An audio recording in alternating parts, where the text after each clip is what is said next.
What's up, Arc Junkies? Joining me today is John Posson from Posson Welding on Instagram. John is a Marine Corps veteran, boilermaker, pipe fitter, welder, and creator of grip strength gym equipment. In this episode, we discuss John's time in the Marines and how he got into welding after his military service. We also discuss his passion for designing and fabricating different pieces of equipment to improve grip strength. We'll get right into the episode after a quick word from our supporters. Today's episode of the Arc Junkies Podcast is brought to you by Outlaw Leather. Outlaw is running a massive store-wide sale on their website right now until midnight tonight. Right now is your time to stock up on welding hoods, arm pads, tools, accessories, and everything else they have to offer at outlawleather.com. That's right, for today and today only, you can save 20% off their entire store when you use discount code MEMORIAL24 at checkout. And if you're listening to the show after Memorial Day and you missed this announcement and you missed out on the sale, have no fear. You can still save 15% off on all in-stock handmade leather goods and gear when you use Arc Junkies in the discount box at checkout when you shop outlawleather.com. We're also brought to you by CK Worldwide. I want to give CK a huge shout out for helping support the podcast. These guys have been innovating in TIG welding since 1967, always bringing you something new, and this year is no exception. They recently released the new Steady Grip foot pedal. This pedal combines a foot pedal with fingertip amperage control, allowing you for out-of-position welding in seconds. Make sure to check out their website to learn how you can get your hands on this new foot pedal. And CK Worldwide's innovations don't stop there. The new Steady Grip foot pedal also comes standard on the new MT375 AC/DC welder, which is making waves in the welding community. With a dual-pump water cooler and 375 amps of power at a 100% duty cycle, this new machine from CK is a total workhorse.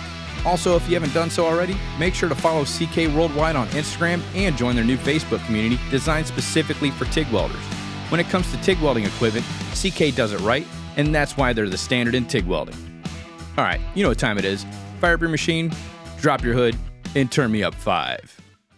Thank you for downloading show number 327 of the Arc Junkies Podcast. You're listening to the Arc Junkies Podcast, helping you make every weld better than your last with each episode. And now your host, Jason Becker.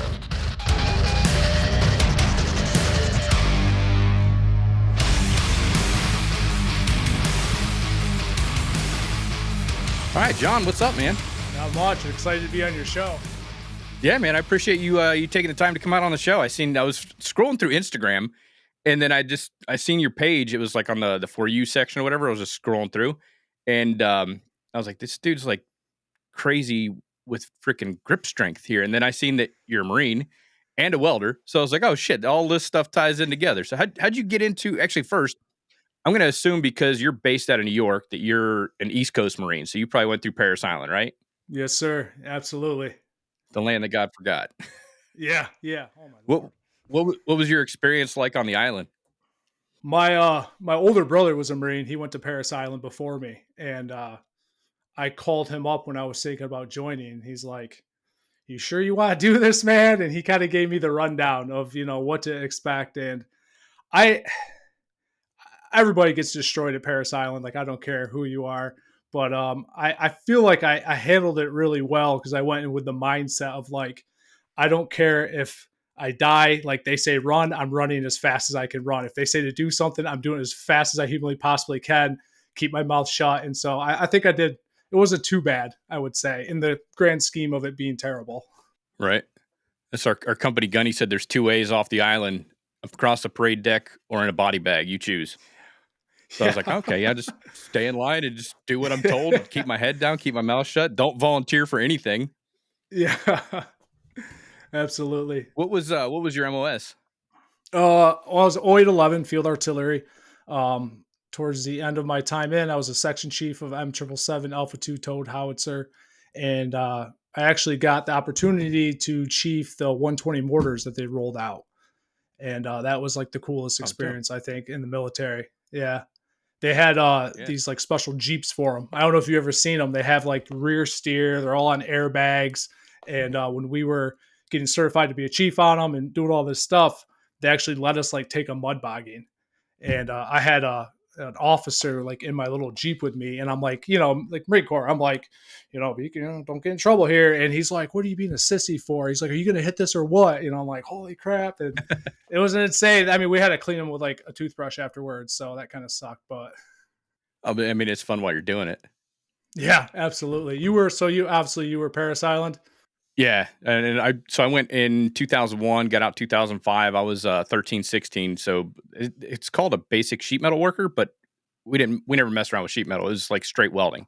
Did you go through Aberdeen, Maryland? I don't think so. No.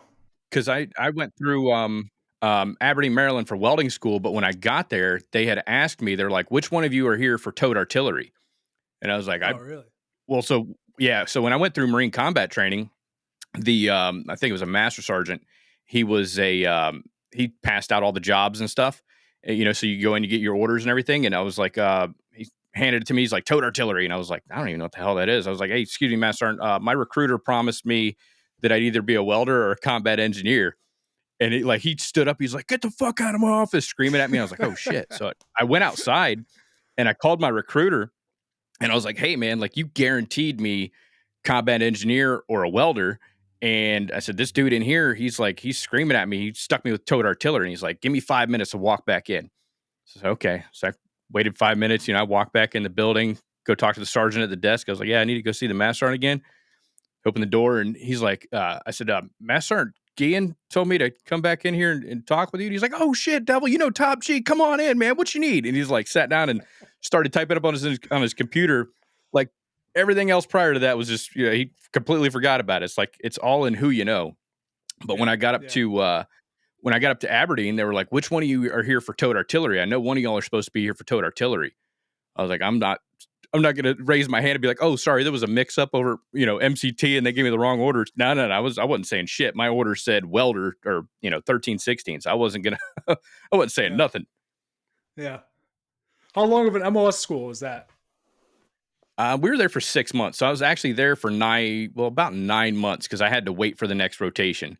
But I think the school was like right around 6 months, but it was like a 40-hour work week. Yeah. That's so cool, man. Like, I loved my MOS. I loved what I did in the Marine Corps. But when you transition out, people are like, oh, what'd you do in the Marine Corps? I was like, I shot a cannon, and they're like, oh, okay. That's not really applying to anything at all. Is that the MICLIC system? What's that?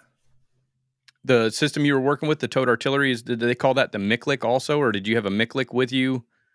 No, I can't remember what it stands for, but it's okay. So that's the same type of thing. They haul it around on like the back of a Hummer or Jeep or whatever, and they back up to the lines, and then they'll launch it. And it's 2 rocket propelled missiles come out of the back of it, and it pulls like bombs on a rope. Okay. At least that's like, because I know when I was kind of getting out, we were losing like a lot of fire missions and stuff to like HIMARS, because it was 2 guys in a truck that could just roll up anywhere. You didn't need all your support elements. You didn't need mortar T guys. You didn't need comm guys like that. It was just 2 dudes in a truck with a bunch of rockets on the back, pretty much. Oh, damn. Okay. When did you go overseas at all? Yeah, I was in Afghanistan in 2011. Okay. I think it was May through November. I know I was there for like the 10-year anniversary of 9/11. Mm-hmm. So, damn. Yeah. So when were you in total? When did you get in? When did you get out? 2009 to 2013. Okay. I know my out day was April 22nd, 2013. Yeah, you'll never forget the day you got in, the day you got out. Every VA form you got to fill out wants those 2 dates. Yeah. So when I was stationed out of Hawaii, so I would left on my terminal leave or whatever, and they actually like gave us our DD-214s like before we left. And I remember like going to IPAC or whatever it is and getting my DD-214, like getting out and being like, honestly, it was like the scariest thing I've ever done in my life was like getting out of the Marine Corps, because it was the only thing I've ever been good at. It was like the only, I guess, like with being a Marine, it's not just like a job, it's like your complete identity. And so when I got out, I'm like, what am I going to do in my life? Like, who am I? It was like a weird thing that happened. But yeah. It's the transition for me when I got out, very similar, is a very difficult spot to be in because, like I'd have episodes where, like it was hitting me really hard. It was like, when I was in, I was somebody. Like I had a job, I had other Marines that relied on me, I had a mission, and now I'm out. And it's kind of like, I don't have that supervision. I don't have somebody checking in on me. I don't have a task. I don't have goals. And it was just a weird experience because the military is really good. Well, the Marine Corps specifically, they're really good at making Marines. They do a shit job at making civilians, see, they spend 4 years making you into a Marine. And then, same thing with the other branches, the Army spends 4 years making you into a soldier or whatever. And then you get 3 days for SEPs and TAPs to learn how to be a civilian again. Yeah. And it's literally like jumping into the deep end of the pool and not knowing how to swim. Yeah. I mean, I was getting close to like the end of my 4 years, and I remember I was kind of like debating, like, I can't get out. Like, I remember my first sergeant called me in. And he's like, "You're going to be a loser if you get out of the Marine Corps. Like, this is it for you, Devil Dog. Like, you're a lifer. You're not going to be able to do anything, And I remember my grandfather actually called me up, and he's like, "It's been about 4 years now. I'm ready for you to come home and help on the farm." And I was like, "All right, like I'm coming home working on the farm." So that's what I did. I got out of the Marine Corps, went work at my grandfather's farm for like $10 an hour under the table. Nice. But I mean, at least you had something. I mean, you had like family to go back to and stuff like that. And I mean, that's awesome. Yeah. Yeah. But it's like a culture shock. Those the first like 6 months out, I just was like, what am I doing? Like, what am I doing with my life? Like, I'm never going to be able to like have a house. I'm never going to, you know what I mean? Cause I'm like trying to get loans and I'm working under the table, and they're like, "Get out of here, bum," So, yeah. But the biggest thing I think is exactly. So like, I think the one of the other like blessings of like the military, especially the Marine Corps, is like the camaraderie when you do get out. Like when you meet another like Marine veteran, especially, like there is like, I remember when I got your email about doing this, I was like, I can't do that. Like, I don't post any videos of me talking on my social media for a reason. Like I'm I wouldn't say shy, but I'm just like not a big social person. But I saw like Marine veteran, I was like, oh, I'm doing this. Like, absolutely. Talking is hard, man. Yeah, I know. If I could just do that only, it'd be good. Yeah. So how did you make the transition from like going back and doing farming to getting into welding? My grandfather, we had a MIG welder on the farm, and it was a really rainy day, and we couldn't do any like field work or anything. He's like, "Take the old Kodiak truck and the flatbed, pull it in the shop, and just tear the flatbed off. And I want you to weld on brackets and put boards in there and do the same thing to the flatbed." And I was like, I had no idea how to weld. And he's like, "You better figure it out." So my older brother actually came down and showed me some settings, and it was like, I don't know who the cartoon guy is with the sword. I don't know, He-Man. It was like the second that welder touched my hand, I was like, this is something. Like, this is, if I can't farm, I want to do this. Like, I love like doing whatever this is for me. Like this is right. And like the first thought that went in my head was like, we got to build gym equipment. Like, I need some gym equipment. So that was like the initial jump into it. My grandfather, he started getting older and sicker, and, I was taking care of him, giving him like showers, and I used to give him foot rubs. Like, it's so weird, but, he was like my best friend. And it kind of came to the point where the family was like, the farm is grandpa's thing. When, things happen, we're not doing farming anymore. And so I ended up moving to Kentucky to be near one of my best friends from the Marine Corps. He got me a job in a factory, and I somehow ended up back in New York, and somebody I knew was like, "Hey, there's this place called Raymond Corporation. They build forklifts. They're looking for welders." And I was like, I'm a farm welder. You know how it is when you weld on the farm. It's like, if it sticks, you're good. Oh yeah. And I went in and interviewed, and I went in and interviewed, and I did like pretty well in like the spoken interview. And I'll never forget this guy's name, Dan Queter. He was a Marine, veteran. And they're like, "All right, come out. And, we're going to give you a couple plates, and we want to see what you can do welding wise." And like, I'm used to like the little Hobart, MIG gun. And this thing's like massive, like production gun. And I was like holding the nozzle with like my hand, and I'm like nervous and shaking. And it was just like, it was god awful, man. It was so bad. And Dan Queter came out and he like looked at it and he's like, "You're a Marine, right?" And I was like, "Yeah." And he's like, "Well, I know I can train you. Like Marines are very trainable." He's like, I'll get you the Yeah. job, you know? And he really like took some time with me and like showed me how to like actually, you know, MIG weld and stuff. And that was it, man. I've been chasing the welding bug ever since then. I was there for about a year, and then I heard about this thing called unions, and I was like, geez, these guys are like, you know, these guys are like big time, you know? And I had a friend like help me fill out applications and stuff. And I went and applied to the Boilermakers Hall out of Albany. And the guy goes, you know, "You're a veteran?" I said, "Yeah." And he goes, "Did you have a security clearance?" And I was like, yeah, I had one, you know, DOD. And he goes, "We got a job. It's a naval nuclear site, and we need people that can kind of get clearances there." And I ended up getting in the Boilermakers, and that like completely just changed my life. That's super cool. So what do you guys do like at the you're still with the Boilermakers, right? No, I ended up about 3 years ago, got in with the pipe fitter union. I feel bad, but like Okay. the beautiful thing with welding is you're never like stuck.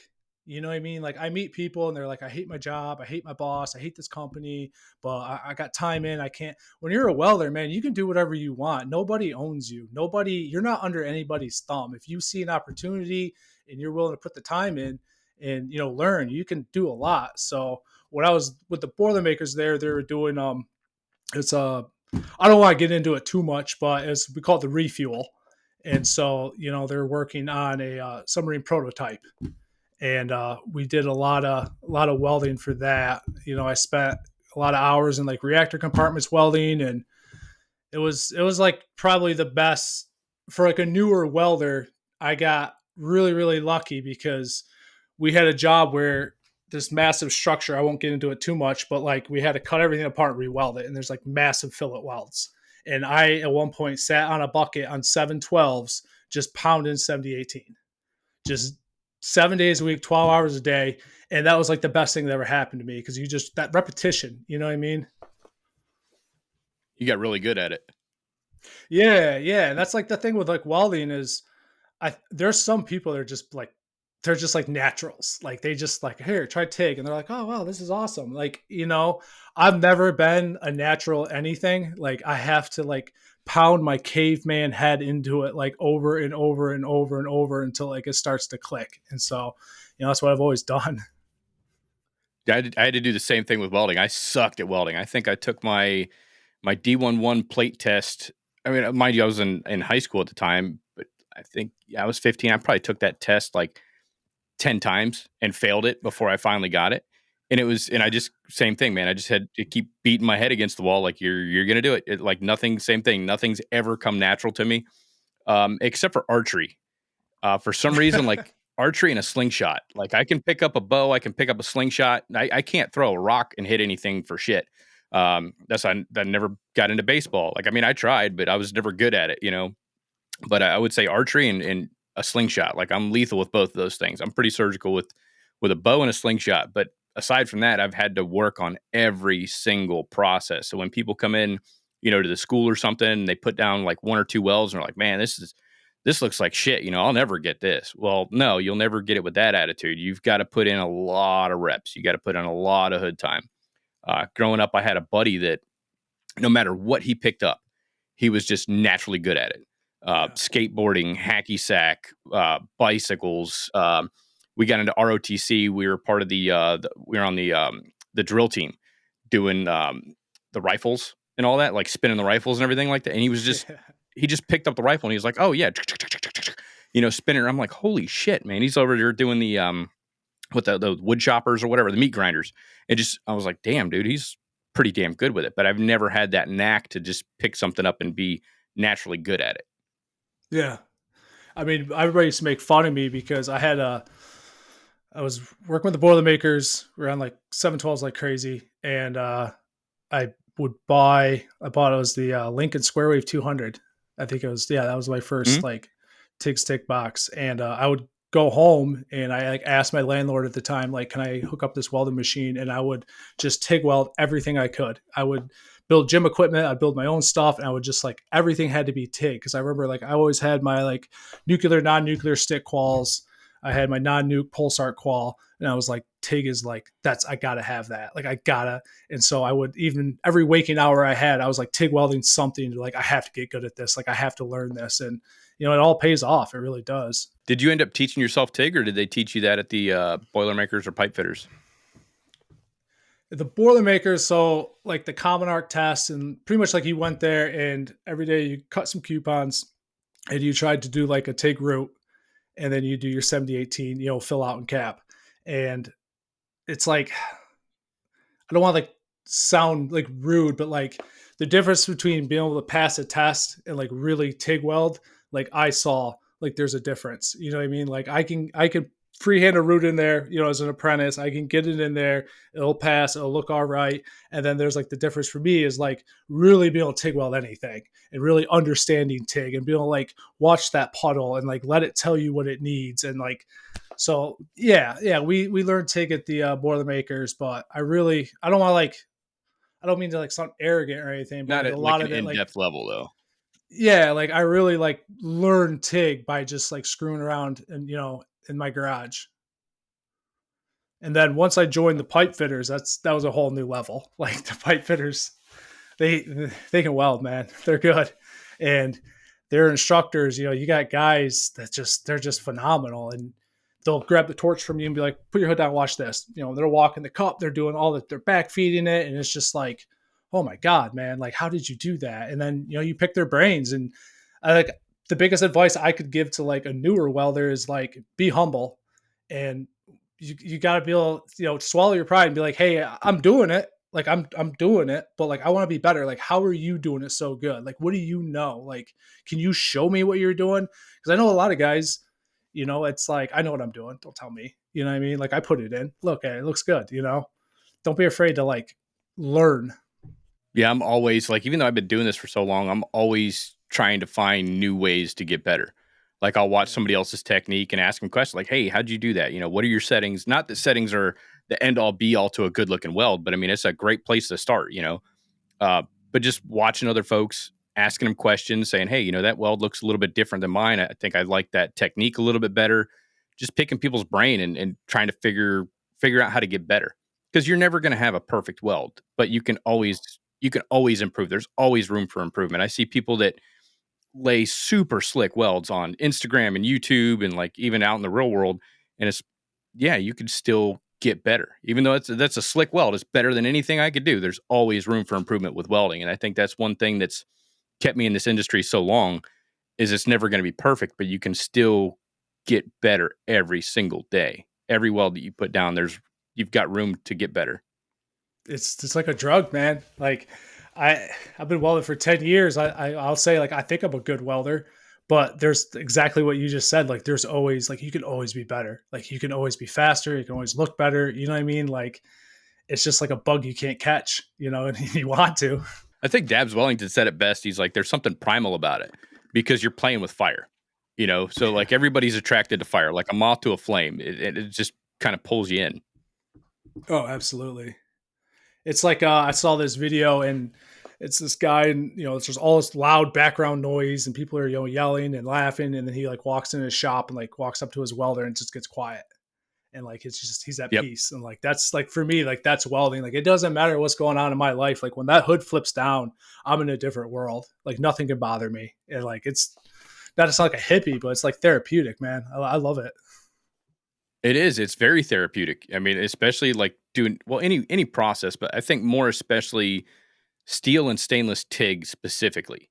Like if I get out there and I got to do steel or stainless TIG just because it's nice and quiet, it's smooth, it's very calming. The blue light, I don't know, I gravitate towards it. I'll put in some headphones, put in like some instrumental type music and just go to town, and everything else, like all of the bills go away, the problems with like clients and customers go away, home issues, like everything just, it's gone, and it's just you and that 3/8 diameter ball of molten metal that you're just kind of manipulating down a welding joint.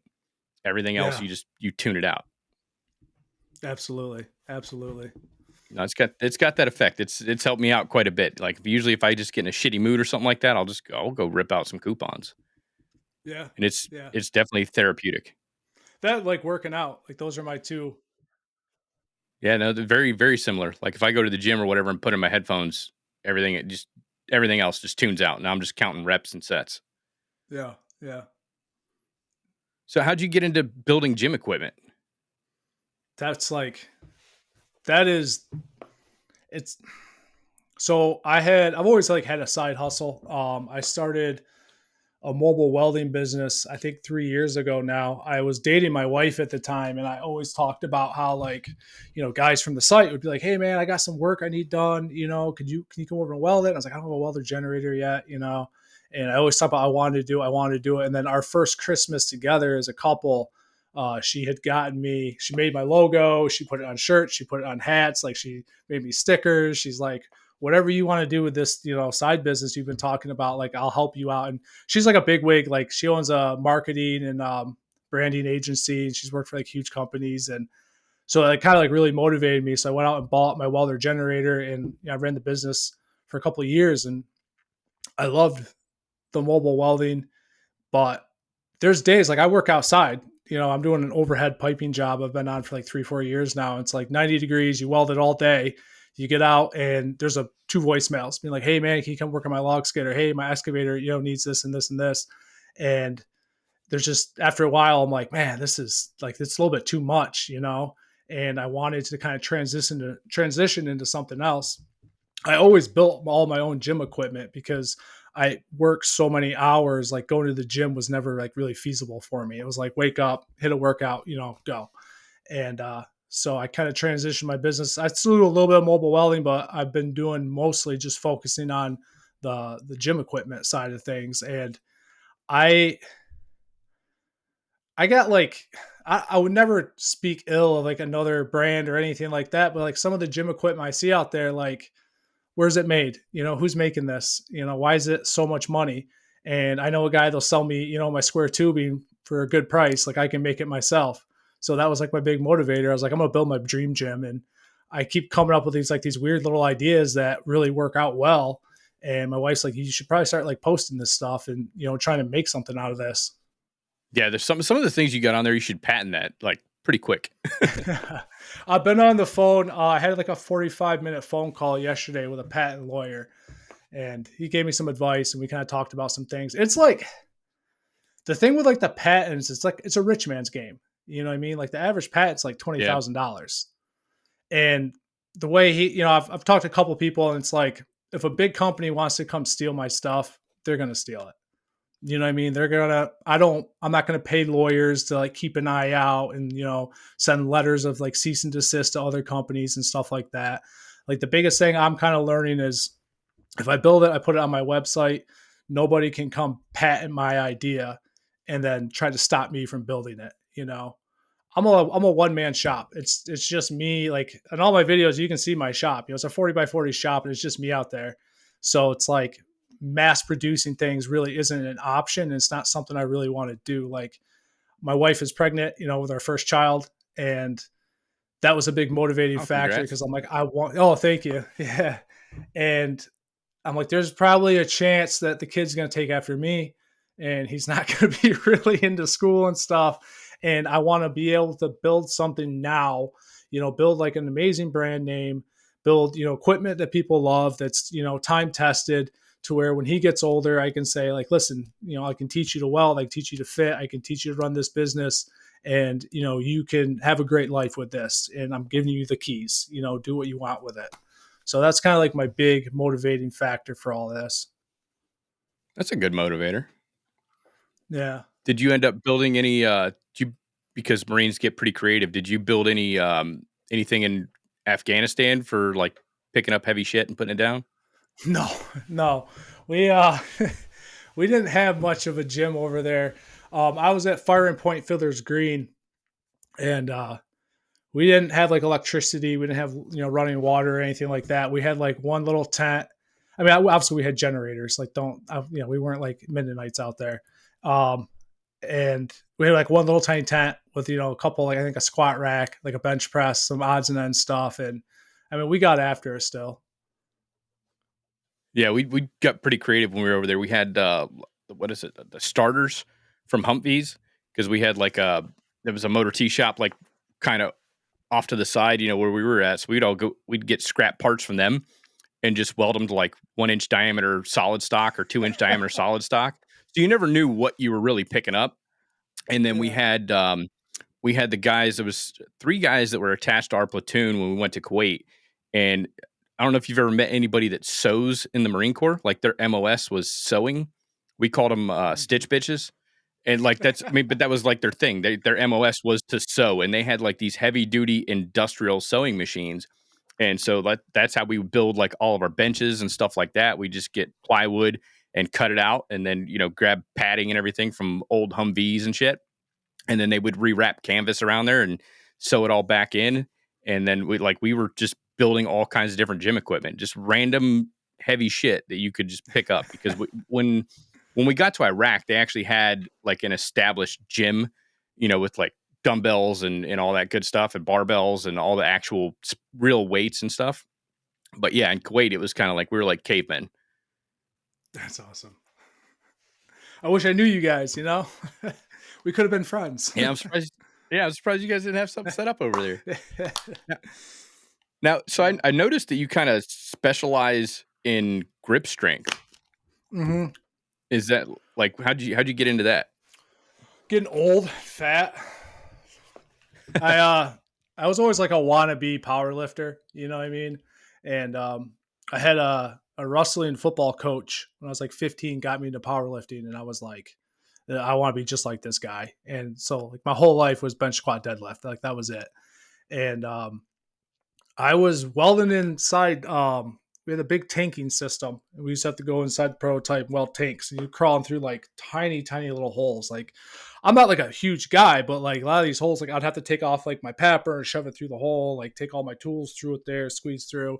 And I was hitting like my PR for deadlift. I think the most I've ever done is 585, which, whatever. But I got to the point where I'm like, why am I lifting such heavy stuff? Like this is not working for me, man. Like I'm so sore and I feel like crap. And so as time like progressed, I kind of got away from powerlifting, and then I stumbled on a couple of videos of people doing grip strength. You know what I mean? And I was like, what are these guys doing? Like I got fat little bear paws. Like I might be able to do that. And I have like a really addictive personality, and I'm super antisocial. So I was like, I'm going to hang out in my shop and do grip strength stuff. And I love it because it's a great workout. I stay in shape. I mean, obviously it's not like my whole staple, to working out, but I can do grip strength stuff. And I go into work and it's like my back doesn't hurt. You know what I mean? I'm not like limping around because, I PR'd on squat and now I can't move for a day. So it really like balanced out with my lifestyle. And it's like super addicting, man. Like don't get into it. Like, you'll end up, that's why like grip strength. Yeah, because it's addicting, and you look like a buffoon. Like I look at my videos online, and I'm like, I don't look like super smart right now. But that's what got me into building a lot of my own grip strength stuff. Is like I'd see like a fad with the lifting a 45-pound Olympic plate with your fingers, and you gotta get like the deep dish one. So I like went to go buy a deep dish, and they're like super expensive, and I'm like, whatever, I'll buy one. And then I couldn't lift it. And I'm like, I gotta go buy a 35-pounder now so I can practice with a 35-pounder. And the same thing, like the plate flips and stuff. And I'm like, I gotta start building my own gym equipment that is designed to be super, super hard for lighter weights. Like everything I design, I try to design it like a pendulum squat, or where like leverage works against you, so that like a 5-pound plate to me feels like 50 pounds. And then I don't have to buy any more freaking plates because they're expensive and I'm cheap. So that was like the start of all that. The plate flip looks intense.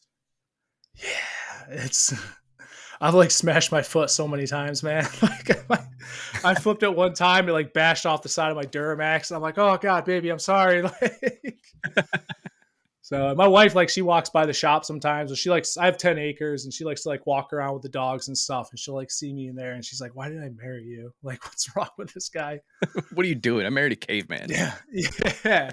But it's funny. Like it was too rainy to weld one day. And so my foreman's like, listen, we'll go do some screw pipe inside this building. And it was like 2-inch Sched 80 screw pipe. It had been painted. And so we're trying to thread it and the paint's slipping on the teeth.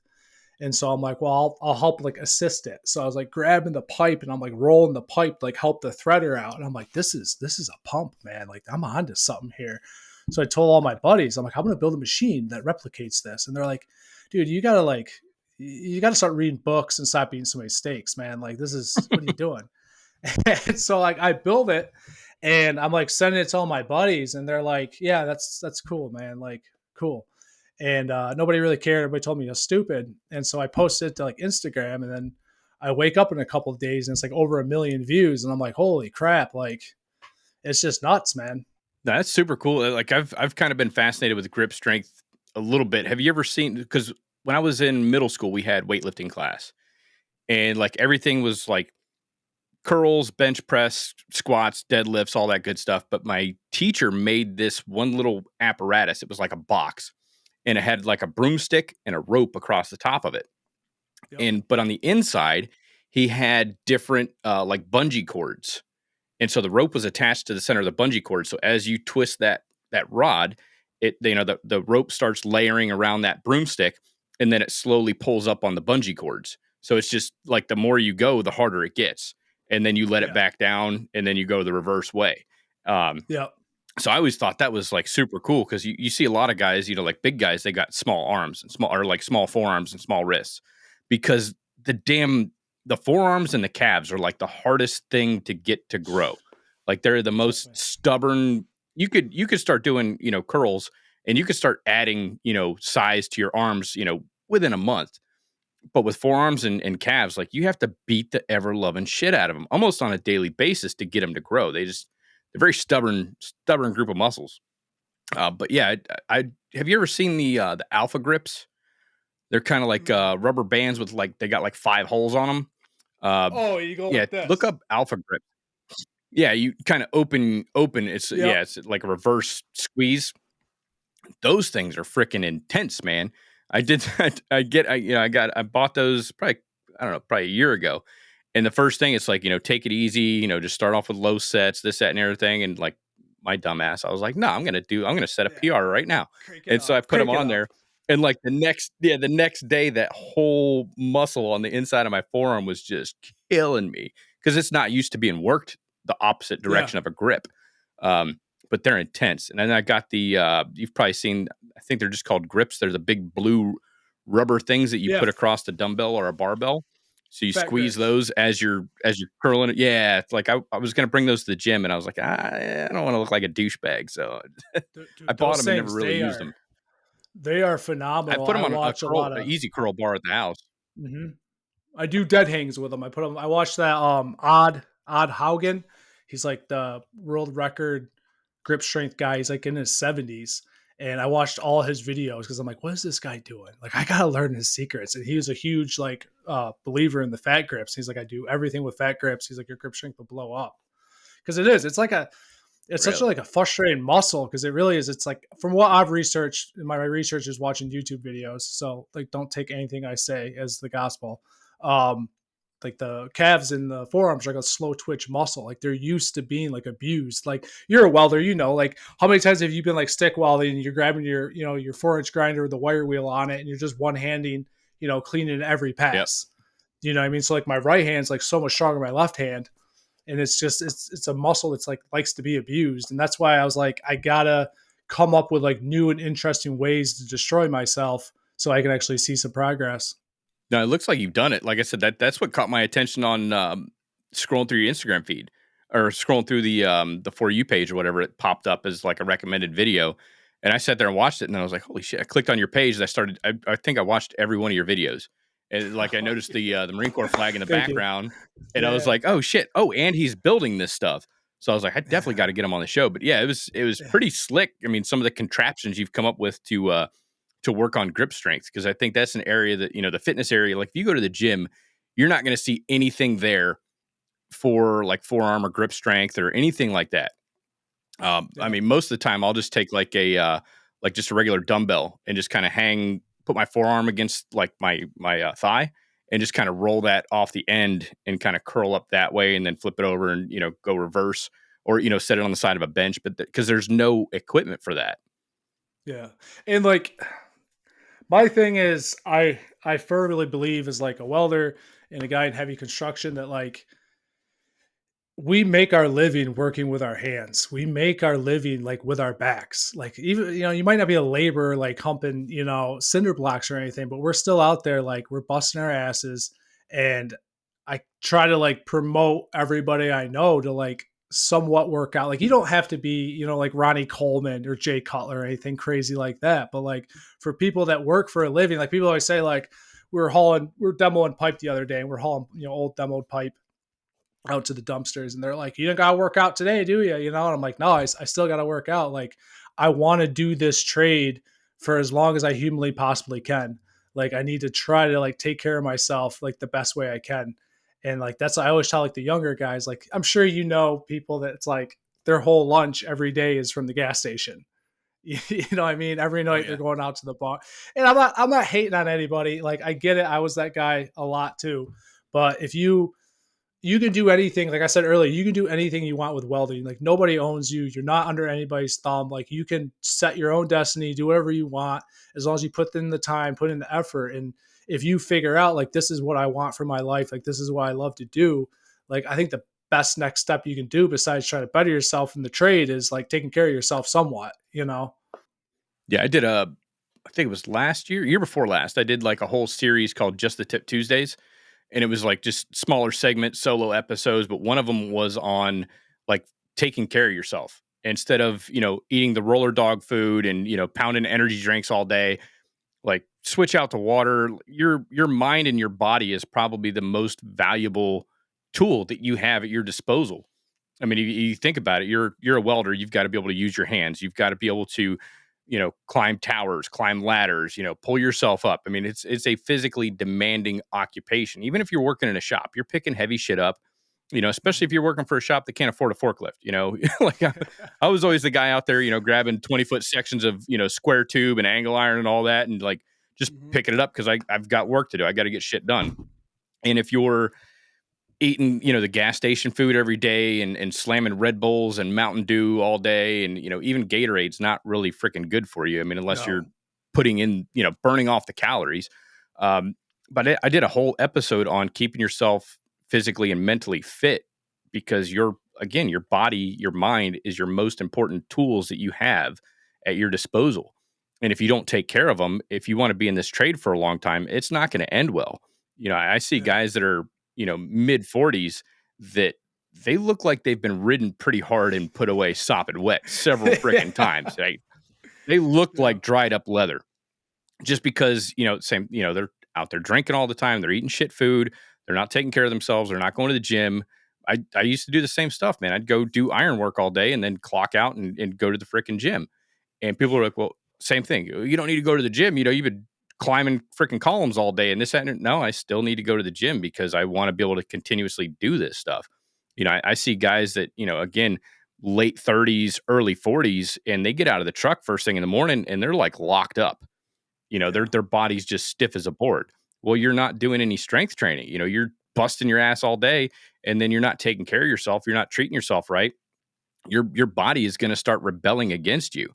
It's going to be like, hey, I've had enough of picking this heavy shit up and, eating junk food. So we're just going to start, making some things fail. So you slow down a little bit.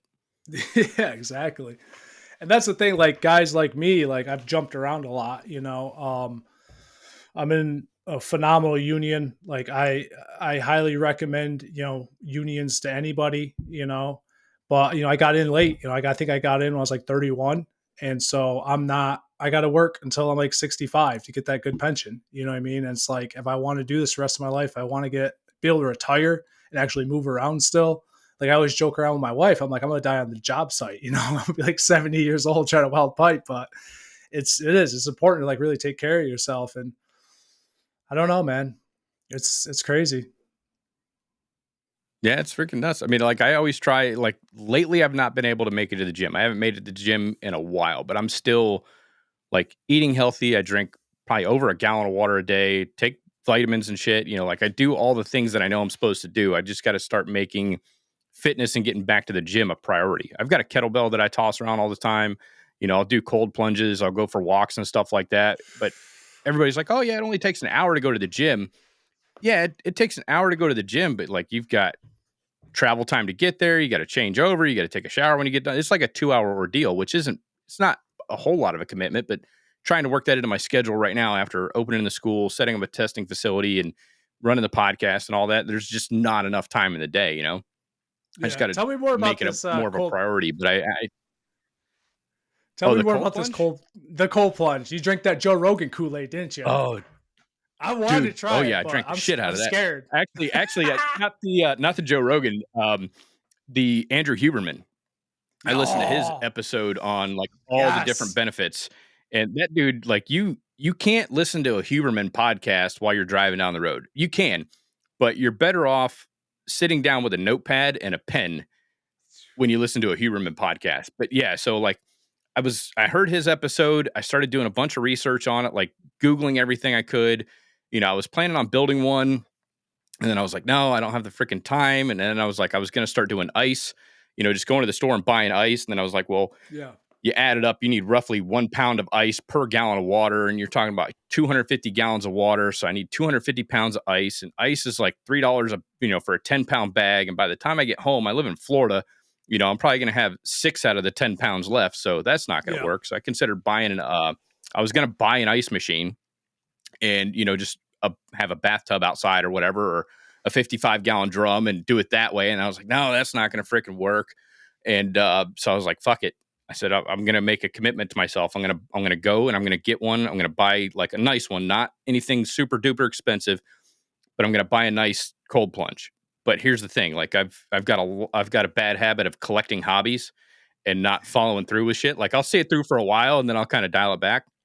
But I got the cold plunge and I was like, all right, if I'm going to spend this much money on it, I'm going to use the shit out of it. And so I think the first time I got it, right. So I jump in it and it wasn't even cold yet. It was like mid 50s. And so I jumped in it and I think I made it for like a minute and a half. And I was like, oh, damn, that's cold. Because that's mid 50s. So, that's not like super cold. I do springs around here. We got natural springs down here in Florida that I think year round, they're like mid 60s, low 70s. So I've done that quite a bit, which that's not too bad. So like the 50 degrees, I was like, okay, cool. That doesn't seem too bad, even though I could make it for like 90 seconds. But then I was following like Andrew Huberman's protocol. Like you jump in for a little bit till you start shivering, and then you get out until you stop shivering, and then you jump back in. So I was doing that for a while. Well, the next day, I think my machine goes down to 40 to 41 degrees is about as low as I can get it. I think depending on where you're at, because I'm in Florida, it's freaking ridiculously hot. I think you can get them down to like 37. So I haven't got below 40 degrees, but I can do up to 5 minutes. One time I did 10 minutes, and that was you're gonna die, man. Super you're difficult. Gonna die. Oh yeah. Oh no, it was awesome, but I probably won't get up to 10 minutes again. Like I can hit 5 minutes, and then I'm like, I'm cool, So it's got like a little phone mount on it, so I'll jump in it. And then I'll set the, I'll pick a song or whatever. And then I use a whoop strap. So I'll sit there and watch the clock as I'm in there, just listening to music. And like probably about 30 to 45 seconds before I hit that 5 minute mark, I'll just submerge myself completely underwater for about 10 to 15 seconds and then come back up, wipe my face off. And then it's about time to get out at that point. But it's awesome. Like it's very euphoric. You get out and it's like, it's an adrenaline rush. You feel like you do it first thing in the morning and you just feel like you're ready to take on the world. Yeah. Ideally first thing in the morning. Sometimes I don't get to it first thing in the morning. You're like, but when I come home, like from the drive home from the school or something, it's like, I literally can't wait to go home and punish myself for 5 minutes. Because it's kind of like welding. You jump in there, everything else goes away, and you're like, fuck, this is cold. This is uncomfortable. This doesn't feel good. But as soon as you get out, you feel great. You feel amazing. Plus, it like from the research that Andrew Huberman does, it burns up white fat. So like your the bad fat that's in your body, and it increases brown fat, which I guess that's the good fat. So it you can lose weight on it. It's good for blood pressure. It's good for like mood. It's good for mental health. It's good for, I mean, there's a shitload of benefits. And once you get past the, oh shit, this is cold, you focus on, focus more on your breathing than anything else. You really don't feel it. If that kind of makes sense. I mean, you feel it as soon as you get in, but once once you're completely submerged and you focus on your breathing, you really can't, you don't focus on how cold it is. It's the cold kind of goes away about a minute in, and it's not too bad. I'm definitely, I made the most out of my purchase. Check out, look at Wim Hof. I don't know if you've ever looked at his stuff online. They call him the Iceman. Yep. That was one of the things that kind of made me, after listening to Huberman and then checking out his stuff, like I went and downloaded the Wim Hof breathing app. Dude, that thing is freaking insane. I've held my breath up to 2.5 minutes on the doing the Wim Hof method. You can download the app right now. He'll walk you through exactly how to do it step by step. You get like 5 free trial runs, and then after that, like they kind of want you to pay for the app or whatever. But you can also go to his YouTube channel if you don't want to download the app. And there's one of his, I can't remember which video that he put up, but it kind of walks you through his exact method. So you do like 40 inhales and exhales, but you're not holding your breath at all. You're like, you inhale, exhale, inhale, like all the way in, all the way out, all the way in, all the way out. And then like by the time you get to the 40th breath, you exhale completely. You exhale everything you got, just blow everything out and hold your breath. You don't inhale, you just exhale completely and hold your breath. And I did I think you're trying to kill me. My max time was 2.5 minutes. No, if I can do it, you can do it. If I can do it, I get, dude, I can't walk up the stairs without being like winded, man. I'm like, this is all show. You know what I mean? Like, try it out. I swear. Go download the app, or like I said, check out his YouTube videos. He's got a bunch of them on there. But I just thought like the information, the health, and everything that he goes through, because he takes people. Actually, my buddy Dusty James, he does Pacific Arc TIG welding. He and I were talking about doing a retreat and like just going over to Wim Hof's place, because he runs a retreat like twice a year up in like the mountains. I can't remember where the hell he's at. But by the end of the first thing he does is he walks you down, and it's cold as shit, but he walks you down to this waterfall, and you just like jump into this cold ass water. And then you end up back at his house. You do some different stuff. He takes you out and does a couple of different ice plunges, where you literally have to bust the top layer of ice to get into the water. Like that's freaking cold. But you do a couple rounds of that shit, and then like by the end, you climb this freaking summit, and basically you're freaking ranger skivvies and a pair of tennis shoes, and you're literally walking through the snow. I was like, yeah, I don't know about all that shit, but it's supposedly super beneficial for you. Yeah, but I mean, they've actually done scientific studies with Wim Hof, where they gave him like a bloodborne pathogen, and it should theoretically kill you, or at least incapacitate you like really bad. And so they injected him with this virus or whatever. And the whole time he was there, he was able to just focus in on his breathing and prohibit that virus from doing any harm to his body. And people are like, okay, you're an anomaly. He's like, no, I can do this with anybody. He took 10 people. The whole study, the whole video is on YouTube. He took 10 people and he showed them exactly how to do the same exact thing. Like took them up to his cabin. They were up there for however long the training was. And then they came back. They did the same, uploaded everybody the same virus or whatever. And nobody had a reaction whatsoever. That's insane. He did like a 200 or 300 meter swim under the ice, which is freaking insane. I think he ended up doing 300 meters because they cut a hole in the ice. He had to jump in it, and then he was supposed to pop up at another hole in the ice. Well, he swam past that marker and then had to backtrack and swim back to. He realized he's like, oh shit, I passed it a while back. He had to turn around and swim back, and then come back up through the hole. And they're following him the whole time, because you can kind of half-ass see through the ice, but you can't hear anything. Like he can't hear them yelling, like you need to go back the other way. You just see like a little blur, trying to look at ice, or look through ice at somebody. But yeah, dude, look at it. Cause you're up in New York. I mean, you don't have to go buy a cold plunge, start off in like, November or whatever, just hop down there to the creek, jump in there for a little bit. I don't know about all that, man. I think cold water. I can't do it, dude. Like I work out. Like I've spent winters where it's like negative 12 degrees out, and I'm outside all day welding and stuff, and it doesn't bother me. Like put me in the heat and I melt. I can't do it, but I tried doing it because I watch a lot of Joe Rogan. I see Andrew Huberman on there, and I watch all his stuff, and I was like, I'm gonna do a cold shower. I'll start off with a cold shower. Like I'm just like, nah, I can't do this. Like I don't know. I want to. My wife was like down to buy a cold plunge, like tub thing.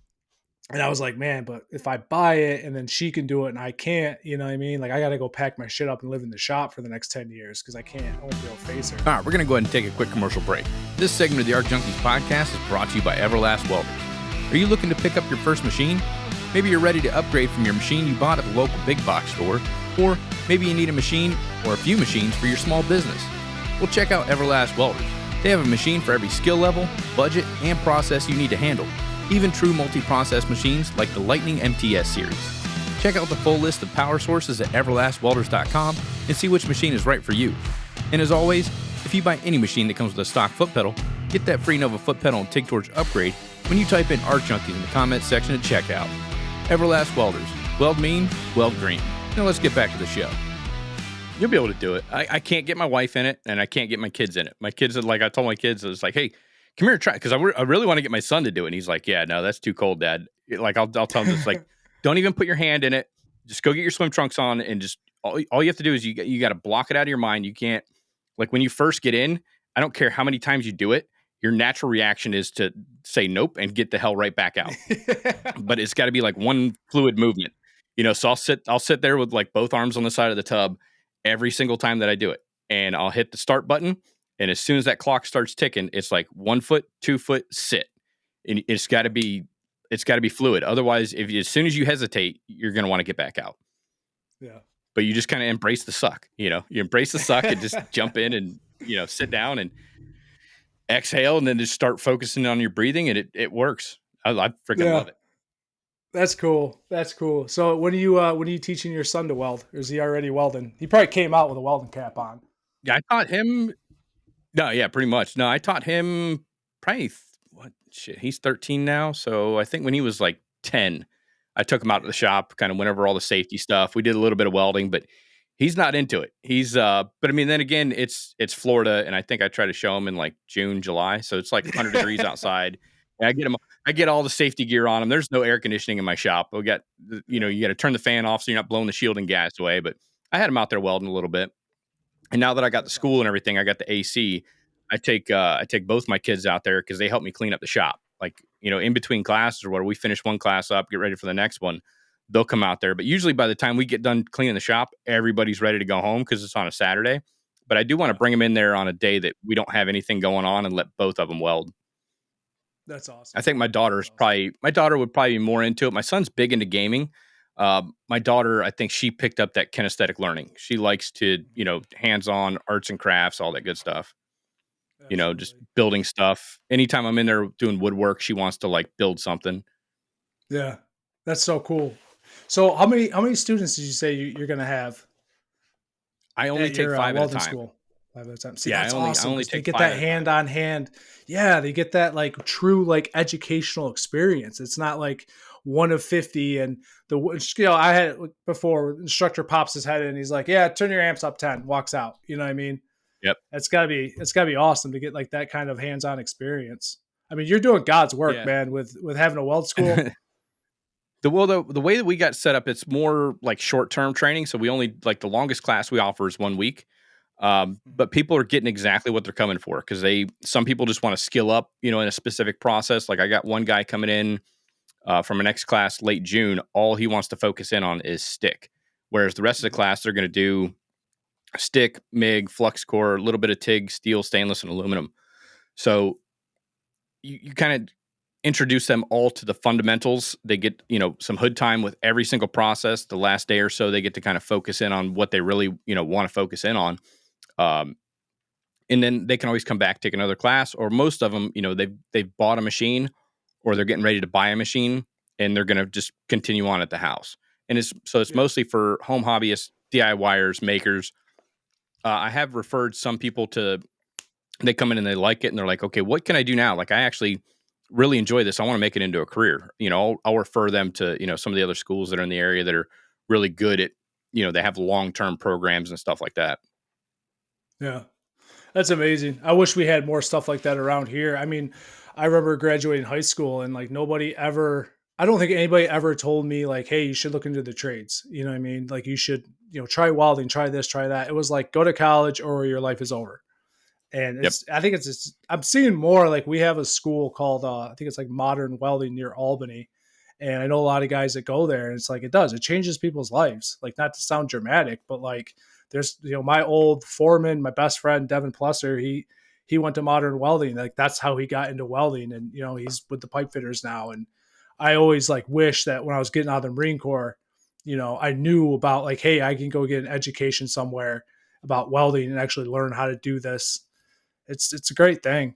Well, it's not too late. If you still have access to your GI Bill, you could go down to Modern Welding or you can go to any, because they do trade schools and all that stuff too. So you can, like I had when I was teaching full-time at the college, I had a lot of veterans that would come through and they pay 100% of the tuition. Plus you get that BAH allowance. So that's always an added bonus. Yeah.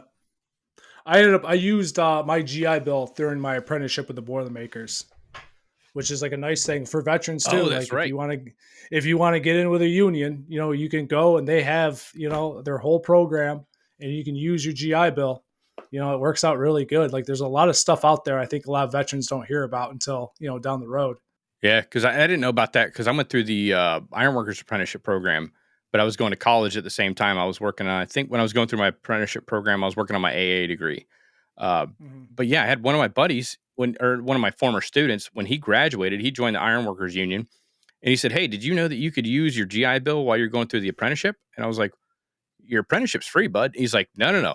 They'll pay you the difference between apprenticeship wages and journeyman wages the whole time you're in the apprenticeship program through your GI Bill. It's like, really? So yeah, that's a benefit that a lot of people don't know about. Yeah, it's amazing. It's amazing. It's a good thing. Yeah, there's a lot of benefits that people getting out of the mill. I mean, SEPs and TAPs, they kind of do a half-assed okay job. But you're really not paying attention to any of that shit. Like you got 72 hours and you're done. You're getting out, so you're really not paying. And they give you a bunch of reading material that fucking Marines aren't going to read shit, right? That's why all the TMs are like very short, a lot of pictures.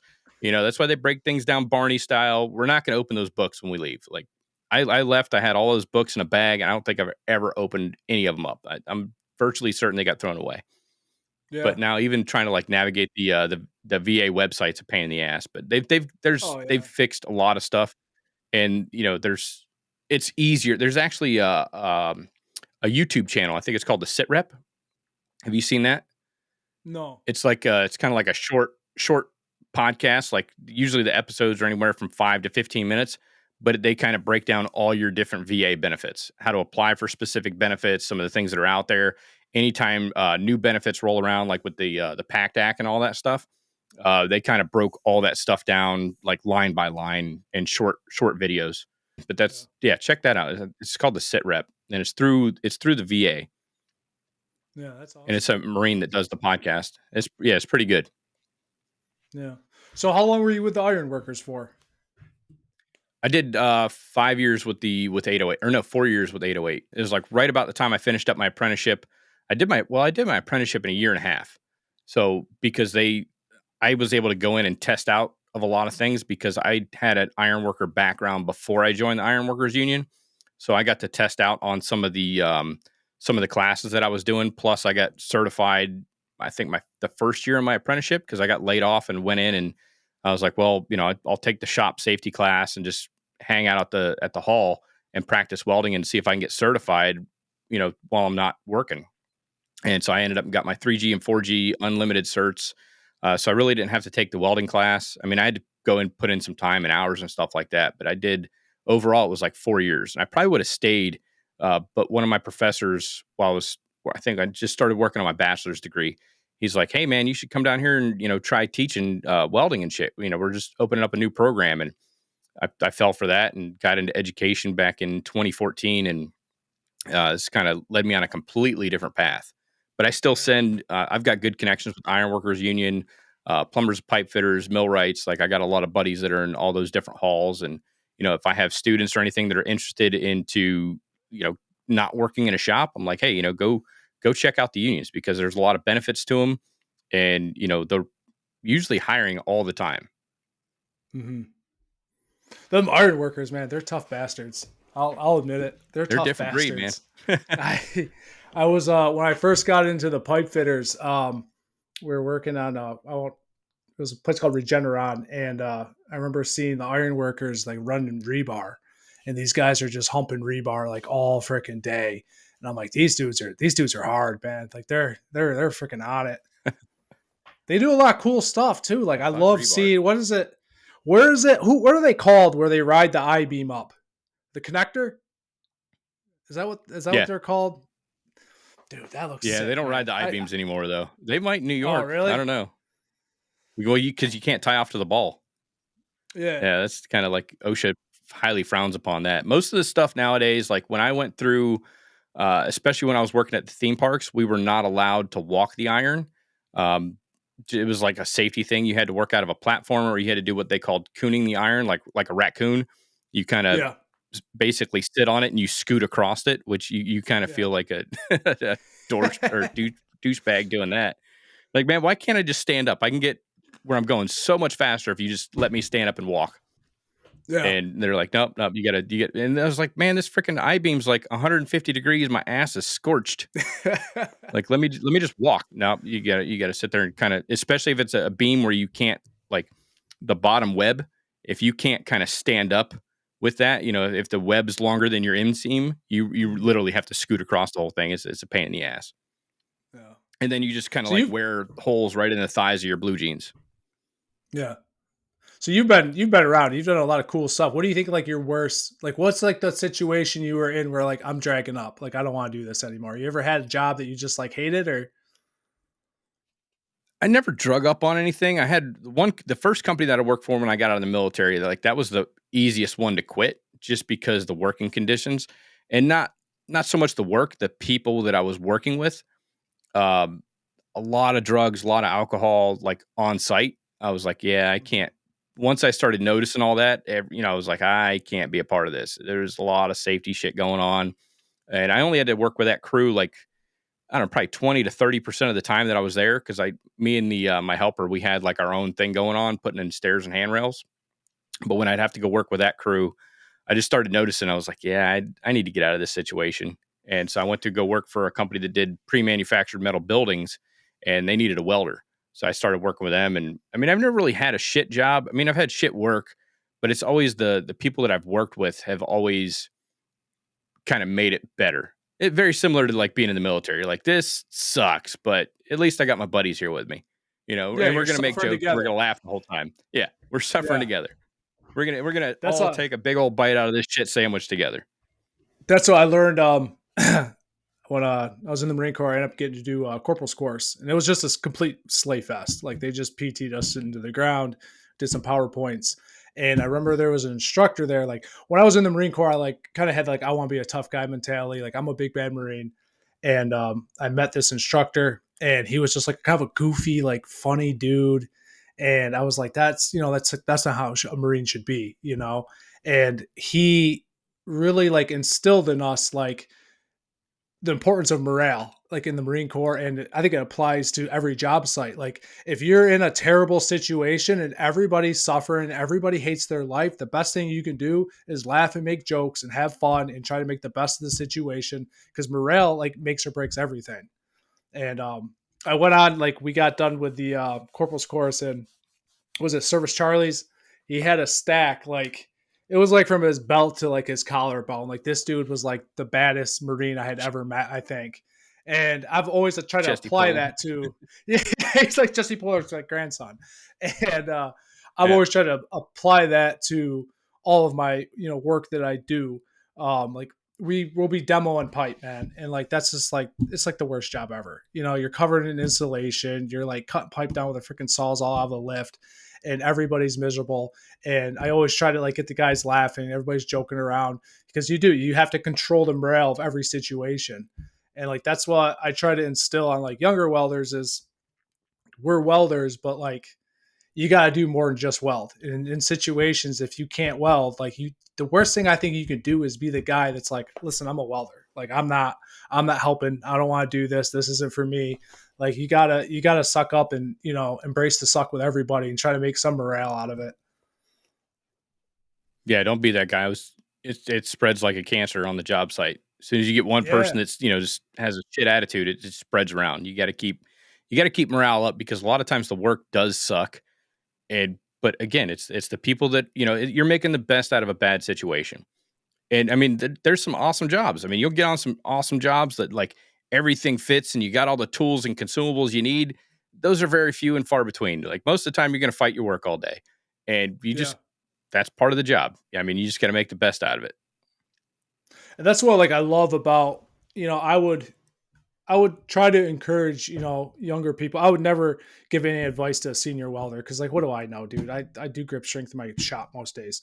But like to the younger welders, like if you're getting into it, don't be afraid to take a job that I think a lot of guys, like they come out of school and they're like, I'm going to make, $60 an hour. I'm going to go make, $150,000 a year. And they're hoping for this big paying job. And I guess my advice would be like, don't be afraid to take that more entry level job. Don't be afraid to open your ears, learn from people, build yourself up.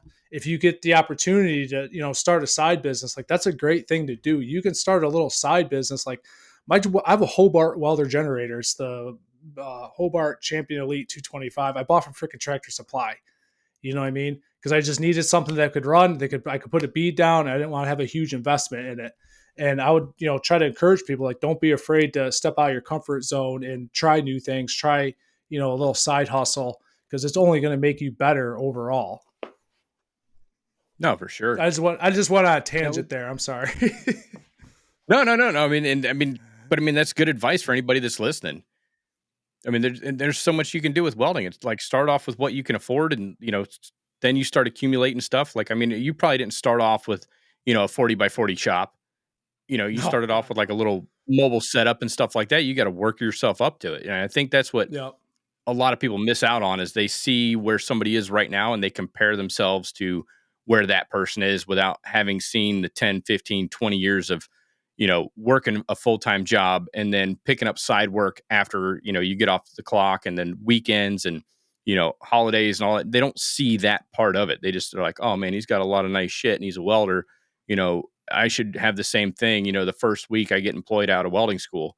No, you kind of work for that. It's a big ass ladder. You got to just take one step at a time. Yeah, it's like a game of, it's like playing chess almost. You gotta get what you can get. If you get a better opportunity, don't be afraid to take it and try your best. I had a lot of younger guys reaching out to me on Instagram being like, hey, like I want to build gym equipment. Like, do you have any advice and stuff? Like, how much money are you making? And I'm like, start off with a side hustle. Don't take out a $20,000 loan, buy a bunch of stuff and be like, I'm in the gym equipment game. Cause it's, it's a long path. It's not easy. I just got my foot in the door. I'm trying to balance filling all these orders. I'm up at 5:30 in the morning. I go work my union job. I come home, kiss the wife, pet the dogs, go to the shop, 30-minute workout. And then I'm usually in my shop till 10:30, 11 o'clock at night, building gym equipment. Like, it's not like a glamorous life, but if it's something you want to try, go ahead, just kind of work up to it a little bit. I guess that's the best advice I could give somebody. Yeah. Now, do you think you'll ever like kind of bail out on the union and go full time into building gym equipment? So that was like always like, you're having a bad day and you're like, I'm getting out of here and I'm working for myself, but I don't think I'd ever. I'm still going to go home and make grip strength. Yeah. But that's the thing. Like, and I feel like everybody on like Instagram, like sells a story. I'll tell you the real story. Like, it kind of sucks, man. Like, for me to make the benefits and everything that my family needs that the union gives me, I would have to work like 7/12s in my shop. You know what I mean?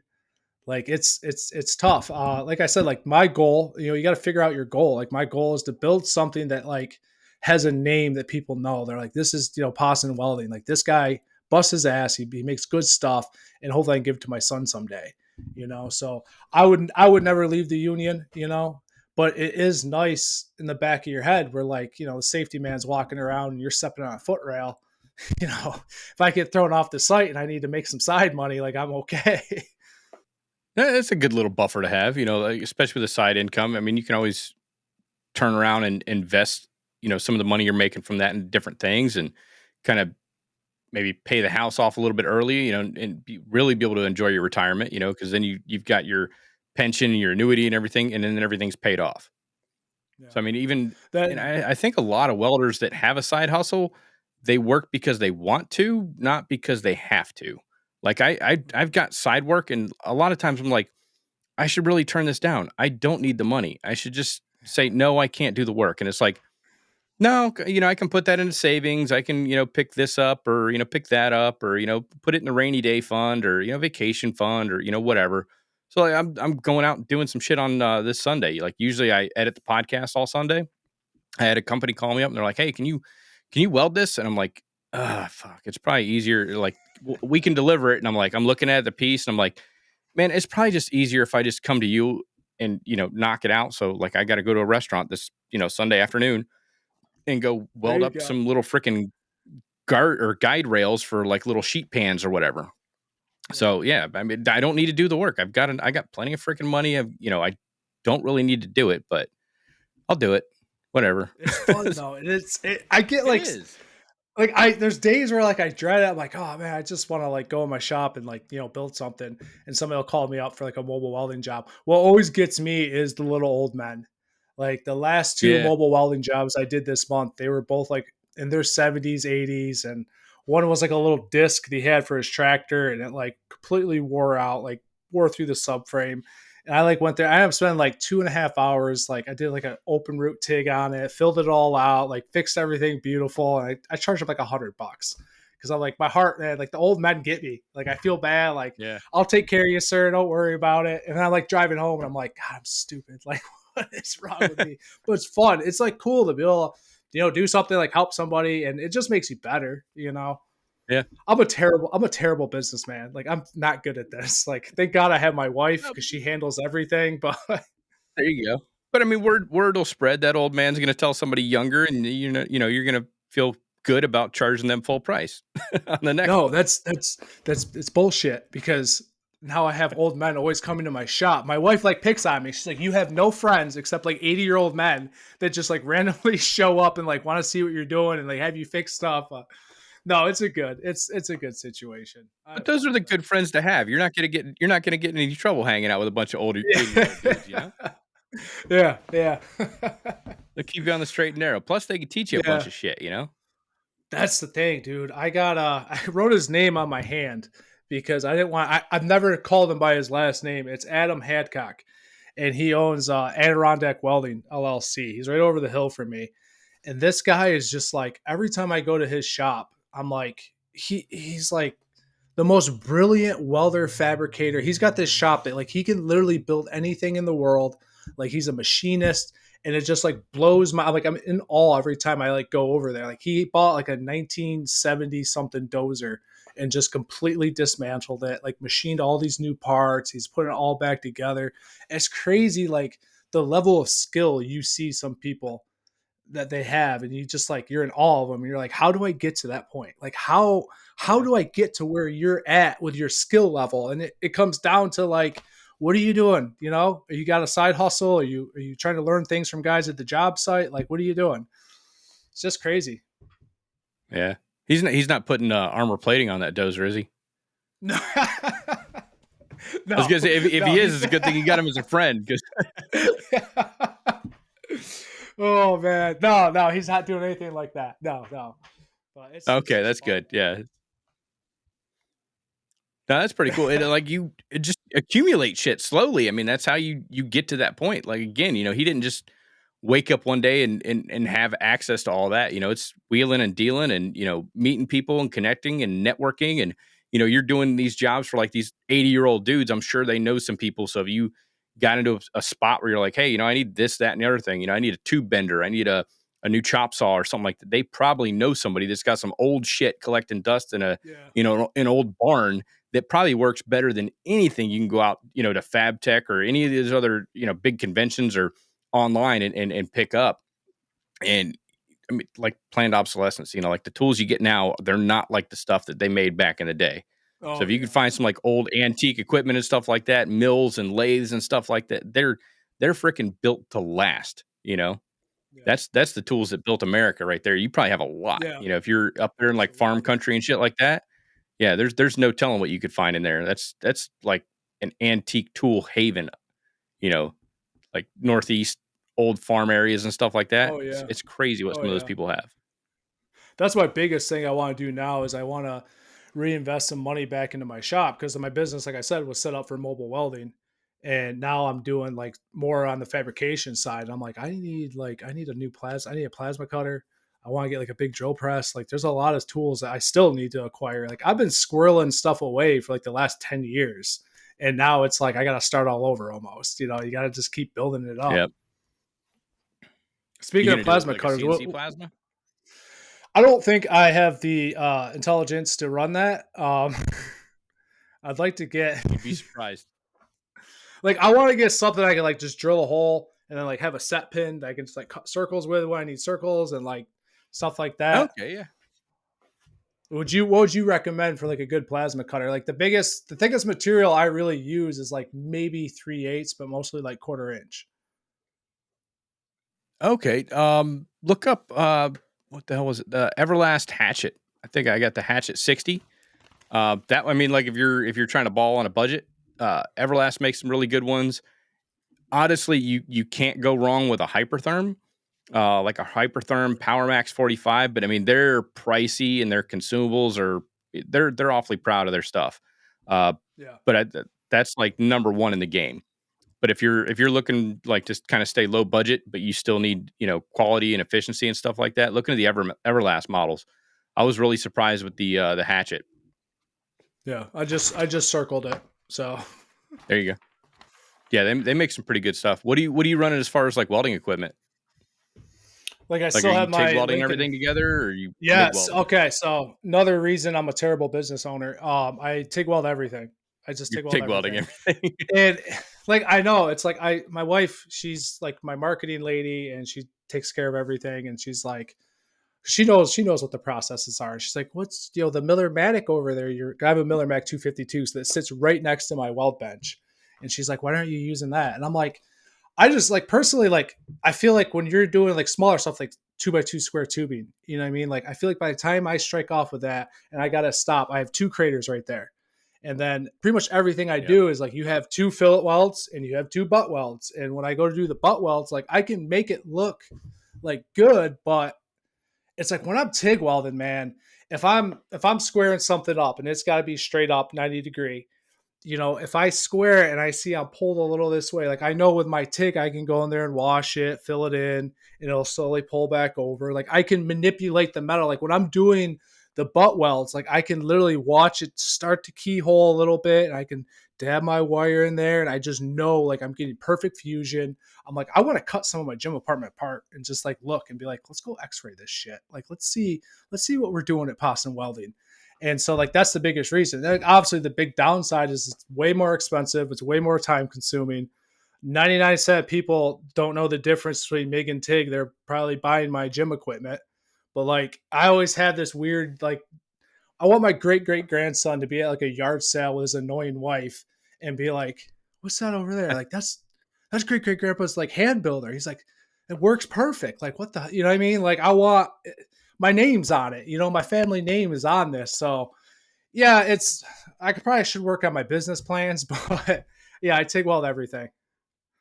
That's a pretty good way to do it. Cause if you look at 90% of the gym equipment in there, today, like, oh shit, is this going to come apart while I'm using it? I've seen some of the welds over there, like over there on the fly machine, and I'm like inspecting freaking welds, and I'm like, oh shit, this thing's gonna let loose any minute now. That's like the welder sickness right there. It's like I notice everything. Like same thing. I was like looking at gym equipment. I'm like, dude, there's like porosity, like clearly right here. Like they tried to. And that's like powder coat hides some sins, man. And my next project is I want to build. I was talking to this journeyman I know, Jay Otto, and he's like also another brilliant human being. And I was talking about my gym equipment. I was like, I need to start powder coating stuff if I really want to kind of elevate my brand. And he's like, oh yeah, just buy an old oven, pull the burners out, you build your box, however size you want, you can build your own powder. It's like not bad. So I watch a lot of YouTube videos in that, and hopefully in the near future I'll be powder coating stuff. But yeah, it hides a lot of sins, man. I went to the Grand Canyon, and I didn't even look at the Grand Canyon because I was walking around all the handrails, Looking at the rails. welds. Yeah, I do that I at all don't the know, theme man. parks, man. Standing in line, looking at handrails, looking at the coaster, and I don't know if I'm going to get on this thing, or just anywhere you go, anywhere and everywhere I go to the airport, guardrails, handrails, looking at welds. I took my daughter. We went to Universal Studios the other day for one of her field trips. We were looking at some of the guardrails on the queue lines, and I'm like, "You see this, honey? This right here. This is a bad weld." And I said, "This was probably done on a Monday or a Friday." I was like, "You see this one over here? This is a good one. This was a weld that was done, probably by a different guy, but this looks like a Wednesday weld." She's like, "What do you mean?" I was like, "Well, Wednesday you kind of got the hang back. You're recovered from the hangover on the weekend. You're kind of in work mode." So this is a good weld over here. So I was kind of showing her while we're standing in line the difference between a good weld and a bad weld, pointing out discontinuities and shit. That's funny. That's like the best, one of the best things that ever happened to me is when I was with the Boilermakers working on the nuclear site, on the naval nuclear side. They actually sent me when I was an apprentice with two other guys. I was an apprentice. There was two journeymen. One of them was actually a foreman down to Newport News, Virginia, where the shipyard is. And we got our VT1 structural, qual for inspecting welds. And we spent I want to say we're down there like a month. And that's all we did was just tool around we got to walk through the submarines. We got to walk through the aircraft carriers and, inspecting welds and getting the time in so we could certify on that. And that's like one thing that really changed my welding is getting the eye for okay, what are these inspectors looking for? What do I need to do to make sure my stuff buys off every freaking time? And once you learn that, I think it really changes your welding game. Oh, for sure. I mean, once I think being a welder helped me with my inspection background, and then going to get my CWI helped me become a better welder.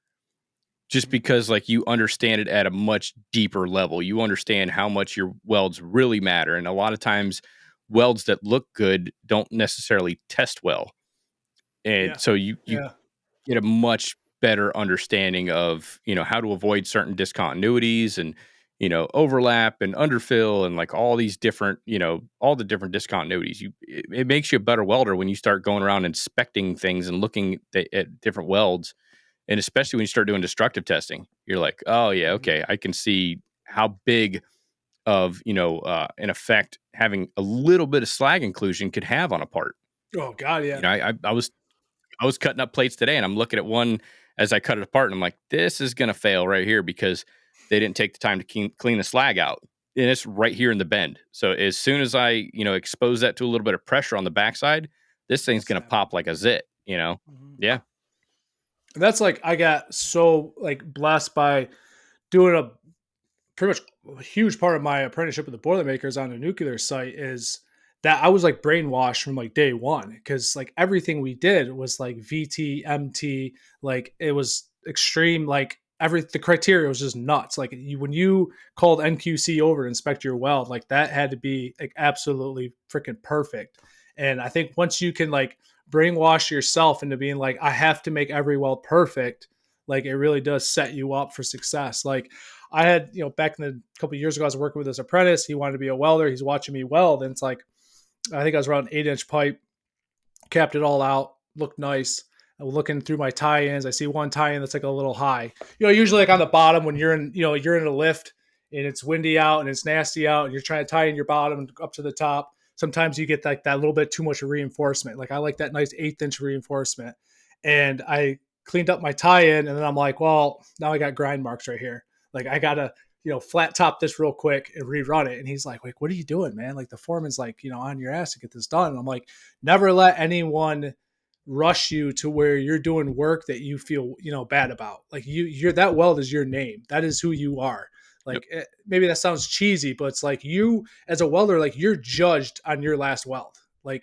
You can be I've done thousands of welds of pipe on this site, and it's all I need is one weld to fail, and they're you know what I mean? Get that bum out of here. Go test all of his welds. Make sure he wasn't screwing up. And that's like the biggest thing Yeah, I try to tell that's the people. sad part about the industry. Yeah, that's the sad part about the industry is like a lot of, and I talked to my buddy Scott Wachowski about this. Like a lot of people say you're only good as your last weld. Well, what about the other 10,000 that passed?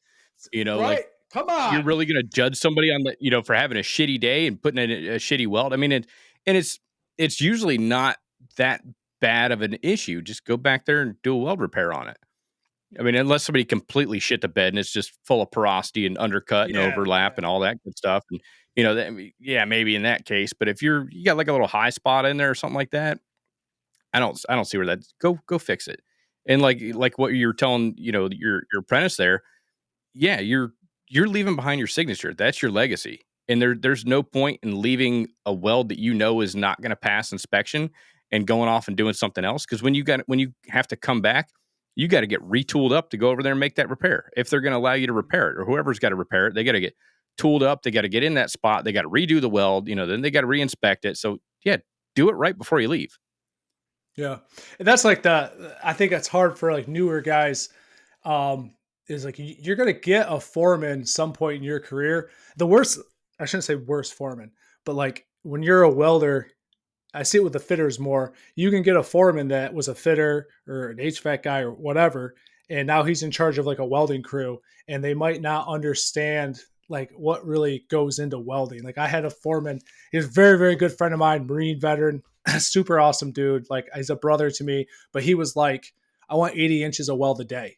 Like you better get 80 inches a day. And I'm like, dude, that's like, I'm up in the air. I got to fit it up. Like, it's not that easy. And like, you get like, I had another foreman one time. I kept telling him, I was like, hey man, we're running low on argon. We were doing stainless steel, demineralized water lines. I was like, hey, we got to order more argon. We got to order more argon. And he's like, I'm sick of you crybaby welders and your argon and your tungsten. And I'm like, it's kind of important, man. Like, I need this stuff. I don't know what to tell you, you know.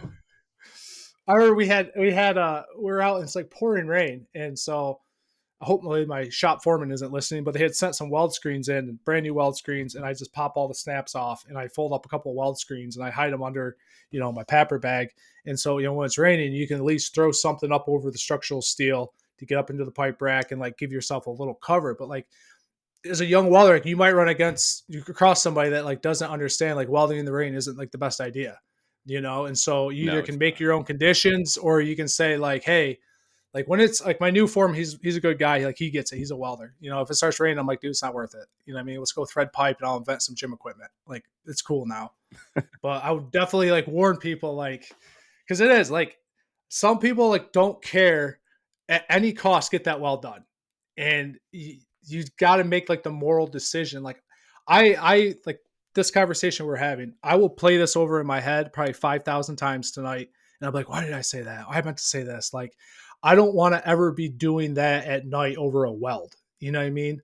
Like, I never want to have that feeling of like, did I see porosity in that puddle? Like, we're testing it tomorrow. Hopefully that doesn't leak, So that's my 2-bit. I'm sorry. I went another tangent. Yeah, no, especially like getting into inspection. I've always, kind of harkened back to like, man, all the welds that I've ever done, are they still in operation? Are they still working? Because you start looking at some weld failures, you're like, holy shit. It starts bringing it into perspective. And now every time I put down a weld on something critical, and I mean, like I was always probably overly cautious when I was putting welds in. Like I'd make sure to clean my base material. Like I'd do everything right. I never got into a habit of half-assing anything. Like all my welds, I made sure that, like I'm staking my life on this because at the end of the day, like the welds that I was putting down, somebody's or several people, their lives are going to be dependent on this weld holding. I did a lot of structural steel buildings and, different girders and purlins and all this stuff. So, I mean, it matters. I mean, you think about that at the end of the day, you're like, did I put in a good weld? I mean, it looked good, but is it going to hold? Is it, it's the right size, but I always did my best and I always welded according to what, my abilities were. And if something was out of my scope, if I didn't feel comfortable doing it, I would not do it. Yeah. Because at the end of the day, nobody's going to look at like a lumpy, shitty weld and be like, well, his foreman was rushing him. Or, it was like windy and kind of rainy out. Or, nobody's ever going to say that. They're going to be like, wow, that dude sucks. You know what I mean? If something goes Yep. wrong with that weld, nobody's gonna be like, well, the foreman, should have been, it's on the welder. Like that's your name. That's everything. Like I don't know. I've been, like when I first got into fitters, I would, I was trying to like really crank out, welds. And so I'm running 1/8 inch as hot as I possibly can. I'm going to put nice live, put a wide weave on there, go as fast as I can. All my welds are good. Nothing leaks. Nothing's bad. But I remember going back and seeing some of them and just being like, I could have done that better. It looks all right. There's nothing wrong with it. But I'm like, that's my number on there. Everybody that walks by sees that number and they know like, oh, that's Posson's weld. Like, yeah, he's fast, but is it beautiful? And, maybe it doesn't matter in all cases, but like, I want to be the best. I don't always want to just be fast and make the foreman happy. And that's like, yeah, that's the biggest thing. Like I would warn new guys about is I'm sure you've had some foremen that were like, let's go.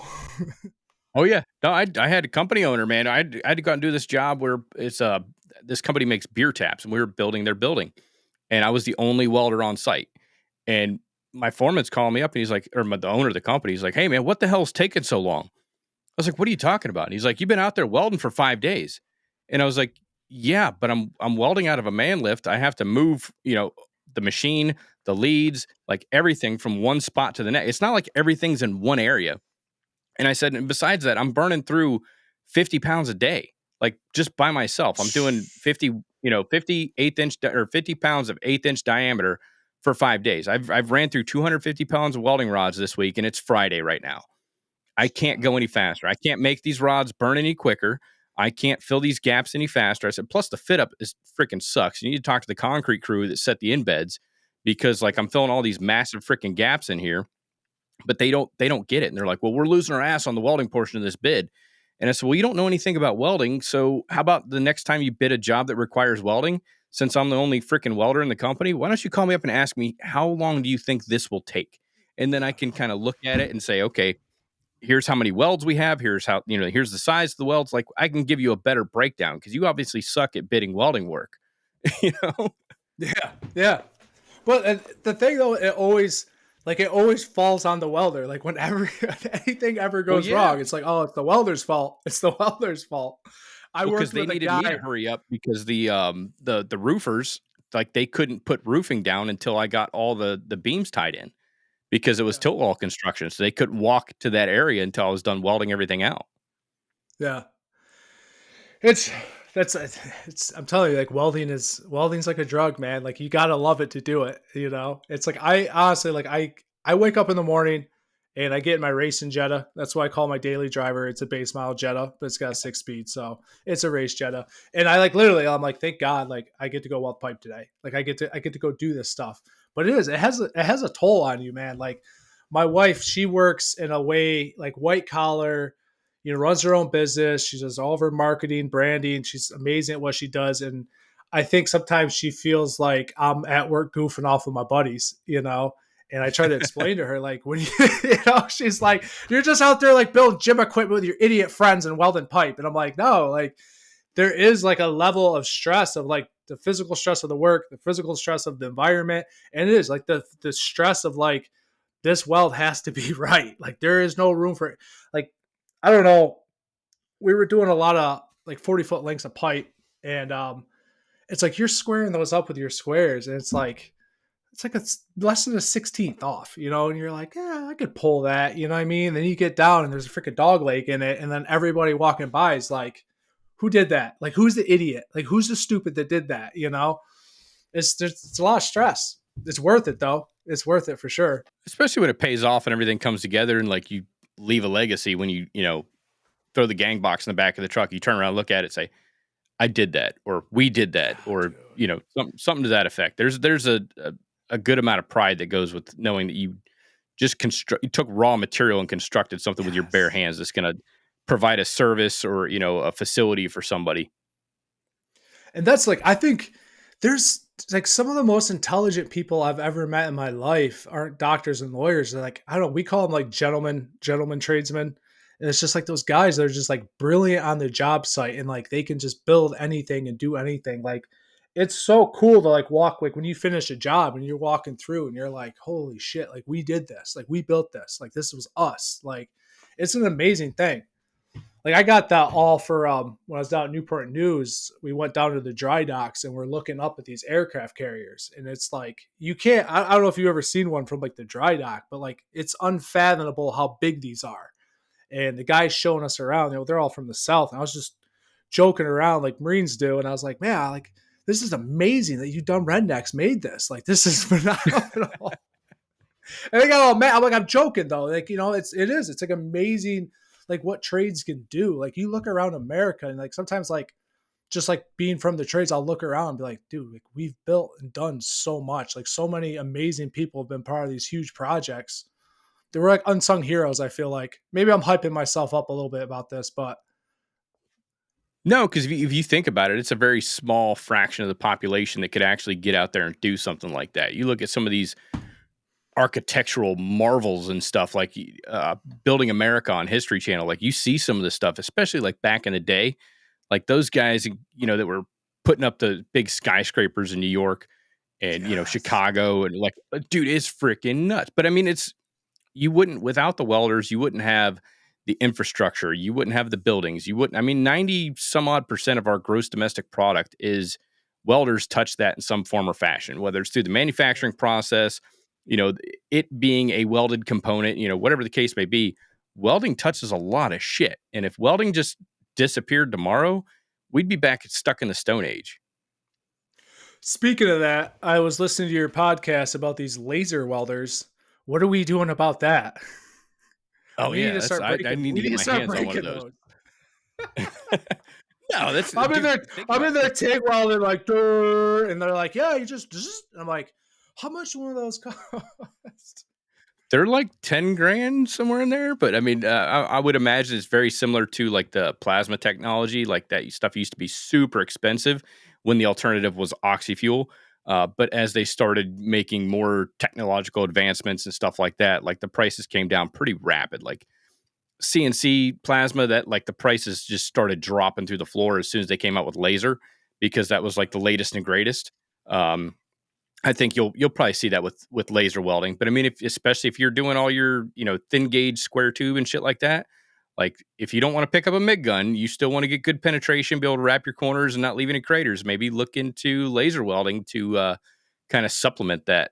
That way you could get your orders done a little bit quicker. Make sure you're still getting the good penetration and all that stuff. Yeah, dude. Do you see my shirt right now? Like, do you think I can afford that? I don't even got a shirt without a stain in it. Not yet, but I mean that's the curse of a welder. Yeah, That's all my shirts have holes in them, and they're all bleached because like you weld in a t-shirt with sleeves or something. Yeah, like, yeah, man, absolutely. how come the front of your shirt's faded and the back is just black as the day is long? Yeah. Is there anything that you ever like? Is there any like horse you never rode? That's not the term. I don't know what the term is. Like, is there anything like welding that you always wanted to do and try that you never got to? Laser welding. I would say laser welding's on there because I did like I had a couple of, and I got to make the list longer, but I had a couple of items on my like welding bucket list. One of them was to be able to weld with like a 1/2 inch or 3/4 inch diameter stick electrode, which I got to do that when I went down to Houston and weld with the guys over at Weld Tube. So that was on my bucket list. And then underwater welding was on my bucket list. And then 2019, I went down to Ocean Corp and got to do underwater welding for a day. And they actually certified us because we did a fillet weld. And I didn't know they were going to certify us, but we did the fillet weld, and you bring it back topside, and they go through the destructive process, or they do the visual testing. Then I think they do a cut and macro, and then they do a bend test. And if it passes, you actually get certified. So that was kind of cool. Yeah. Yeah. It was just like 1/4 inch plate. I mean, it wasn't anything fancy, but it was like 1/4 inch steel plate. We did a horizontal fillet weld underwater. And then when you bring it topside, they got I think they got an in-house lab. So they went and processed everything after we had left and sent us our certs after the fact. So that was kind of cool. But I think laser welding is definitely on my bucket list of welding. When as far as like processes or things, I got to do sub-arc when I got to teach that when I was teaching over at the college. So that was kind of cool. I had access to that equipment. I'd like to do friction stir and probably electron beam at some point. I think that'd be kind of cool. I haven't done any of that stuff yet. Yeah. So they use that a lot for aerospace, or explosion welding. That's pretty freaking cool. I They do just that, heard I think, about up in that. PA. I just heard about that. Yeah. Yeah. Check out, what the hell is it? I think it's just, damn it. It was on Discovery Channel. I had the DVD. I got the DVD at the school. It was on History Channel. Modern Marvels with Welding, because they do, they show you all the different welding processes. Well, not all of them, but like a good bit of them. They do underwater welding, they do structural, but they also do ultrasonic welding. So like welding with vibrations and stuff like that. And then they do the explosion welding. That was kind of cool. Yeah, right? Yeah. So, but I mean, if you think about it, so like your toothpaste, your tube of toothpaste, the end of that tube is ultrasonically welded together. It's a plastic, but it's still considered a welding process. And then like the little clamshells you get at the store, the little clamshell things that, like you go buy a pocket knife and it's like in a little, what they call a clamshell container, that whole border that you have to cut open with another knife. It's funny, the tool that you need to get the tool that you bought is inside that fucking clamshell. Can openers actually work really good with those. You can actually use a can opener, but all the borders of those clamshells, they're all ultrasonically welded. And it's a plastic welding process. It's pretty slick. I wonder if I've heard about, I'm probably calling it the wrong thing. I've heard guys talking about, they call it smush pipe. And it's like a plastic pipe that they're putting together. And it's like plastic welding. They call it smush pipe. I wonder if that's something like that. It's probably something similar to that. I don't know. We Walt Spurko talked a little bit about plastic welding when I went to do the ASME Section 9 class a couple years ago. But it was a very brief moment that we discussed it. I mean, he touched on it because it's in ASME Section 9. But yeah, there's plastic welding for pipe and stuff like that. That's crazy. I like that. What about you? Is there any process or type of welding you kind of on your bucket list? Listen, I'm just trying to like handle Stig, TIG, and MIG right now. There's nothing else my brain wants to process.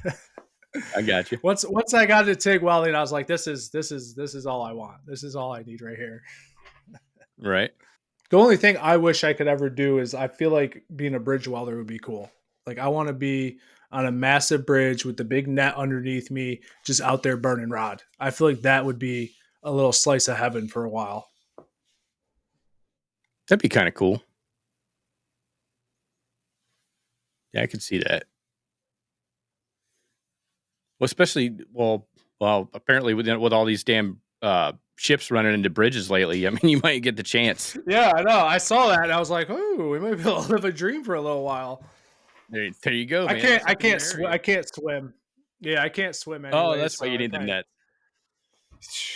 Dude, how'd you do a swim qual? I was the guy that was like by the side, just drowning, and they're like yelling like 30 more seconds, man, 30 more seconds. I didn't do well. Dude, I've been in Florida since age 6, and I knew how to swim before I got here. But yeah, as soon as I got to Florida, man, it was like swimming pools, lakes, bridge jumping. Yeah, like I'd swim like a damn fish. I love swimming. It's crazy. And then scuba diving, that's fun. Yeah, I stay away from the water as much as possible. Swim like a rock. Yeah. So I'm sorry, you were saying something about me getting into something next? Yeah, so like what's next? Like what other you got any other types of designs for grip strength coming out? Or are you like gonna venture off into a different area into workout equipment or anything like that? I got something that it's sick. I came up with this idea. So how my process works is there's a need that I don't want to pay for, and then I figure out a way to build it that will save me lots of money and will work really well. I can't say anything about it yet because I'm learning don't put all of your ideas on social media. Oh yeah, no, don't do that. People will steal it from you fast. Yeah, it's terrible. But I came up with this idea. I just finished drawing all my blueprints on it, and I just caught up on all my orders. So probably I got to do a shutdown this Saturday. So Sunday I'll probably bang out some more gym equipment. But once I get like a little bit of a lull, I'm going to actually fabricate it, use it, test it. And I'm super, super excited to release it onto my website. Talking to lawyers about patents and stuff because it's a good one. I'm being really elusive. I know, I'm sorry. But like I said, I learned my lesson. No, yeah, no, to be as elusive as you can, but no, that's super cool. You got other ideas and shit coming out. Because I mean, like I said, looking through your page, you've got some pretty innovative shit going on. It's pretty slick. Different ways of, working on grip strength and all that. It's pretty impressive. That's why as soon as I seen it, I was like, I got to follow this guy because I want to see what he comes up with next.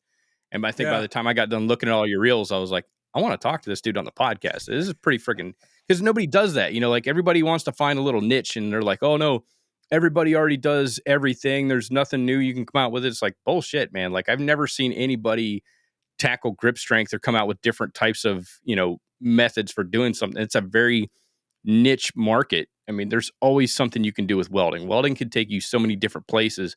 This is just, proof that, you can come up with something where there's a will, there's a way, and where there's a need, you can be the person to facilitate, those items to fulfill a need. That's what, once again, going back to being a terrible businessman, it's just like the idea of creating something that's not out there is just the coolest thing ever to me. I can't read the comments anymore because there's some negative Nancy's out there, but oh yeah, it's it's to see somebody post and be like, oh, that's smart, man. That's a good idea. Or hey, that's awesome. It's the coolest feeling in the world. I'm like, I made that. I thought it in my little caveman brain. I drew a picture of it. I went out in my shop. If you look at it, I know all the welders picked it out. On the swing arm, you can see where I had to cut it apart and put it in a longer piece, re-weld it, and then tiger paw it off to try to on my prototype. Because that's what I do though. You build it, you use it, and it's it's initially for me. So I'm like, okay, does this work? Is this good? No, I want more. I want more of that negative leverage. I want this to be harder. I don't want to have to put 45s on here. I want to put a 5 on here and destroy my life. And so it's so much fun, man. I love doing it. But people are probably like, what the hell? What's the biggest weight you've gotten up to on that, the swing one? Oh, my new forearm one, a 10, dude. 10 pounds destroys me. Yeah. And it's so really, it's so frustrating because I was reading the comments the other day and when non-welder fabricators decide to play engineer, it's the most frustrating thing ever. Guys are like, well, there's only weight on one side. He's only working one hand. And I'm like, do you guys not understand what pillow block bearings are and what welding does? But it's fun. I don't read the comments. Yeah, because you wouldn't need weight on both sides. I'm looking at it right now. You would not need weight on both sides. It's welded. If you spin that pipe, it's the weight's there. There's no. But it's so I get frustrated. Have you ever gone all the way around with that? Oh yeah, dude. That's because you could walk it back down the other way. That's kind of like a negative. Yeah. So it's negatives. So the whole concept is it's the reverse leverage. Now I use 1.5 Sked 40 pipe, which gives you about 2-inch OD almost. It's 1.7/8. And so you're using all of your grip strength to actually control that bar. And what I do is I do around the world. So you're doing your flexors, and then you're almost working your extensors, and then you're having to control it in each hand. So you're almost doing a negative eccentric muscle contraction and a concentric muscle contraction. So you're incorporating so many different muscles all at once, and so many different, you have the explosion, and then you have the eccentric movement, and it's sick. I get super paranoid. Every time I've been building one, I'm like, I got to test it out. And it's I was at work today and I'm trying to move my hands, and everything's sore, and I can't function properly. And I'm like, this ain't sick, dude. It's sick. And it came from, my crazy little Marine brain. So that's exciting. Hopefully I can release more stuff and, Yeah, I can't wait to see where you take it. Yeah. I really appreciate you reaching out, man. It was the coolest thing. I literally, I told my wife, I'm like, I can't do this. I'm not a good talker, I instantly got nervous, but yeah, it was really cool that you reached out. I really appreciated that. It was nice. Yeah, man, I appreciate the response because I sent the first message, and Instagram's kind of weird now because if you message somebody, they have to respond before you can submit something else. So I accidentally sent half the message, and with my fat freaking thumbs, because I was typing on my iPad for the first time I was on Instagram, my iPad forever. So I was learning how to type again. So I only sent half the message and just introduced myself, and it sent. And I was like, shit, I still I want to invite him on the show and shit. So I had to wait till you responded. And I was like, fuck, it's probably going to end up in the junk folder or the request folder. And then like, he'll never see it. And now I'm not going to be able to get a hold of him. I'll have to log in from a different account and message him. But no, it worked out, man. I appreciate you, you hitting me back. Yeah. My wife actually found it. I thought that like that message section was like meant it was from spam and stuff. Like I don't understand Instagram that well. And she's like, have you checked your messages? I was like, yeah, I looked. And she's like, what are these? And like opened them up and there's like all these messages from people. And I was like, what is that, spam? And she's like, no, stupid. Like this is this guy on a podcast wants to. So yeah, we live and learn. What are you gonna do? Yeah. Well, before we get out of here, why don't you tell everybody where they can find you on your different social medias? And how they can get access to your equipment if they're interested. Yeah, absolutely. So everything is on Posson Welding on Instagram. I have my website at possonwelding.com. So all further releases of gym equipment will be via email through my website. So if you're interested in buying my stuff, go on my website, sign up for the emails. I'm never going to post like, hey, for sale on Instagram again, probably. Because it's just too much attention. I don't like it. And if you want it, I'll email you. You can have first dibs for following me. And I would suggest following my wife at Lost and Profound, Kyle Elise. She is amazing. She's the brains of Operation Clearly, and that's all I have to say about that. Well, awesome, man. Thanks again for your time and coming out on the show and sharing your story. And Semper Fi, man. Hoorah. All right, ladies and gents, I hope you all enjoyed the show. If you're finding these episodes beneficial to your welding journey, please leave me a review on Spotify or Apple Podcasts, and consider sharing the episodes with a friend. You can also stream episodes directly from my website, arcjunkies.com, and feel free to hit me up with any questions, comments, or concerns by sending an email to show@arcjunkies.com. I hope you all have a great rest of your week. Stay safe out there, and until next time, make every weld better than your last.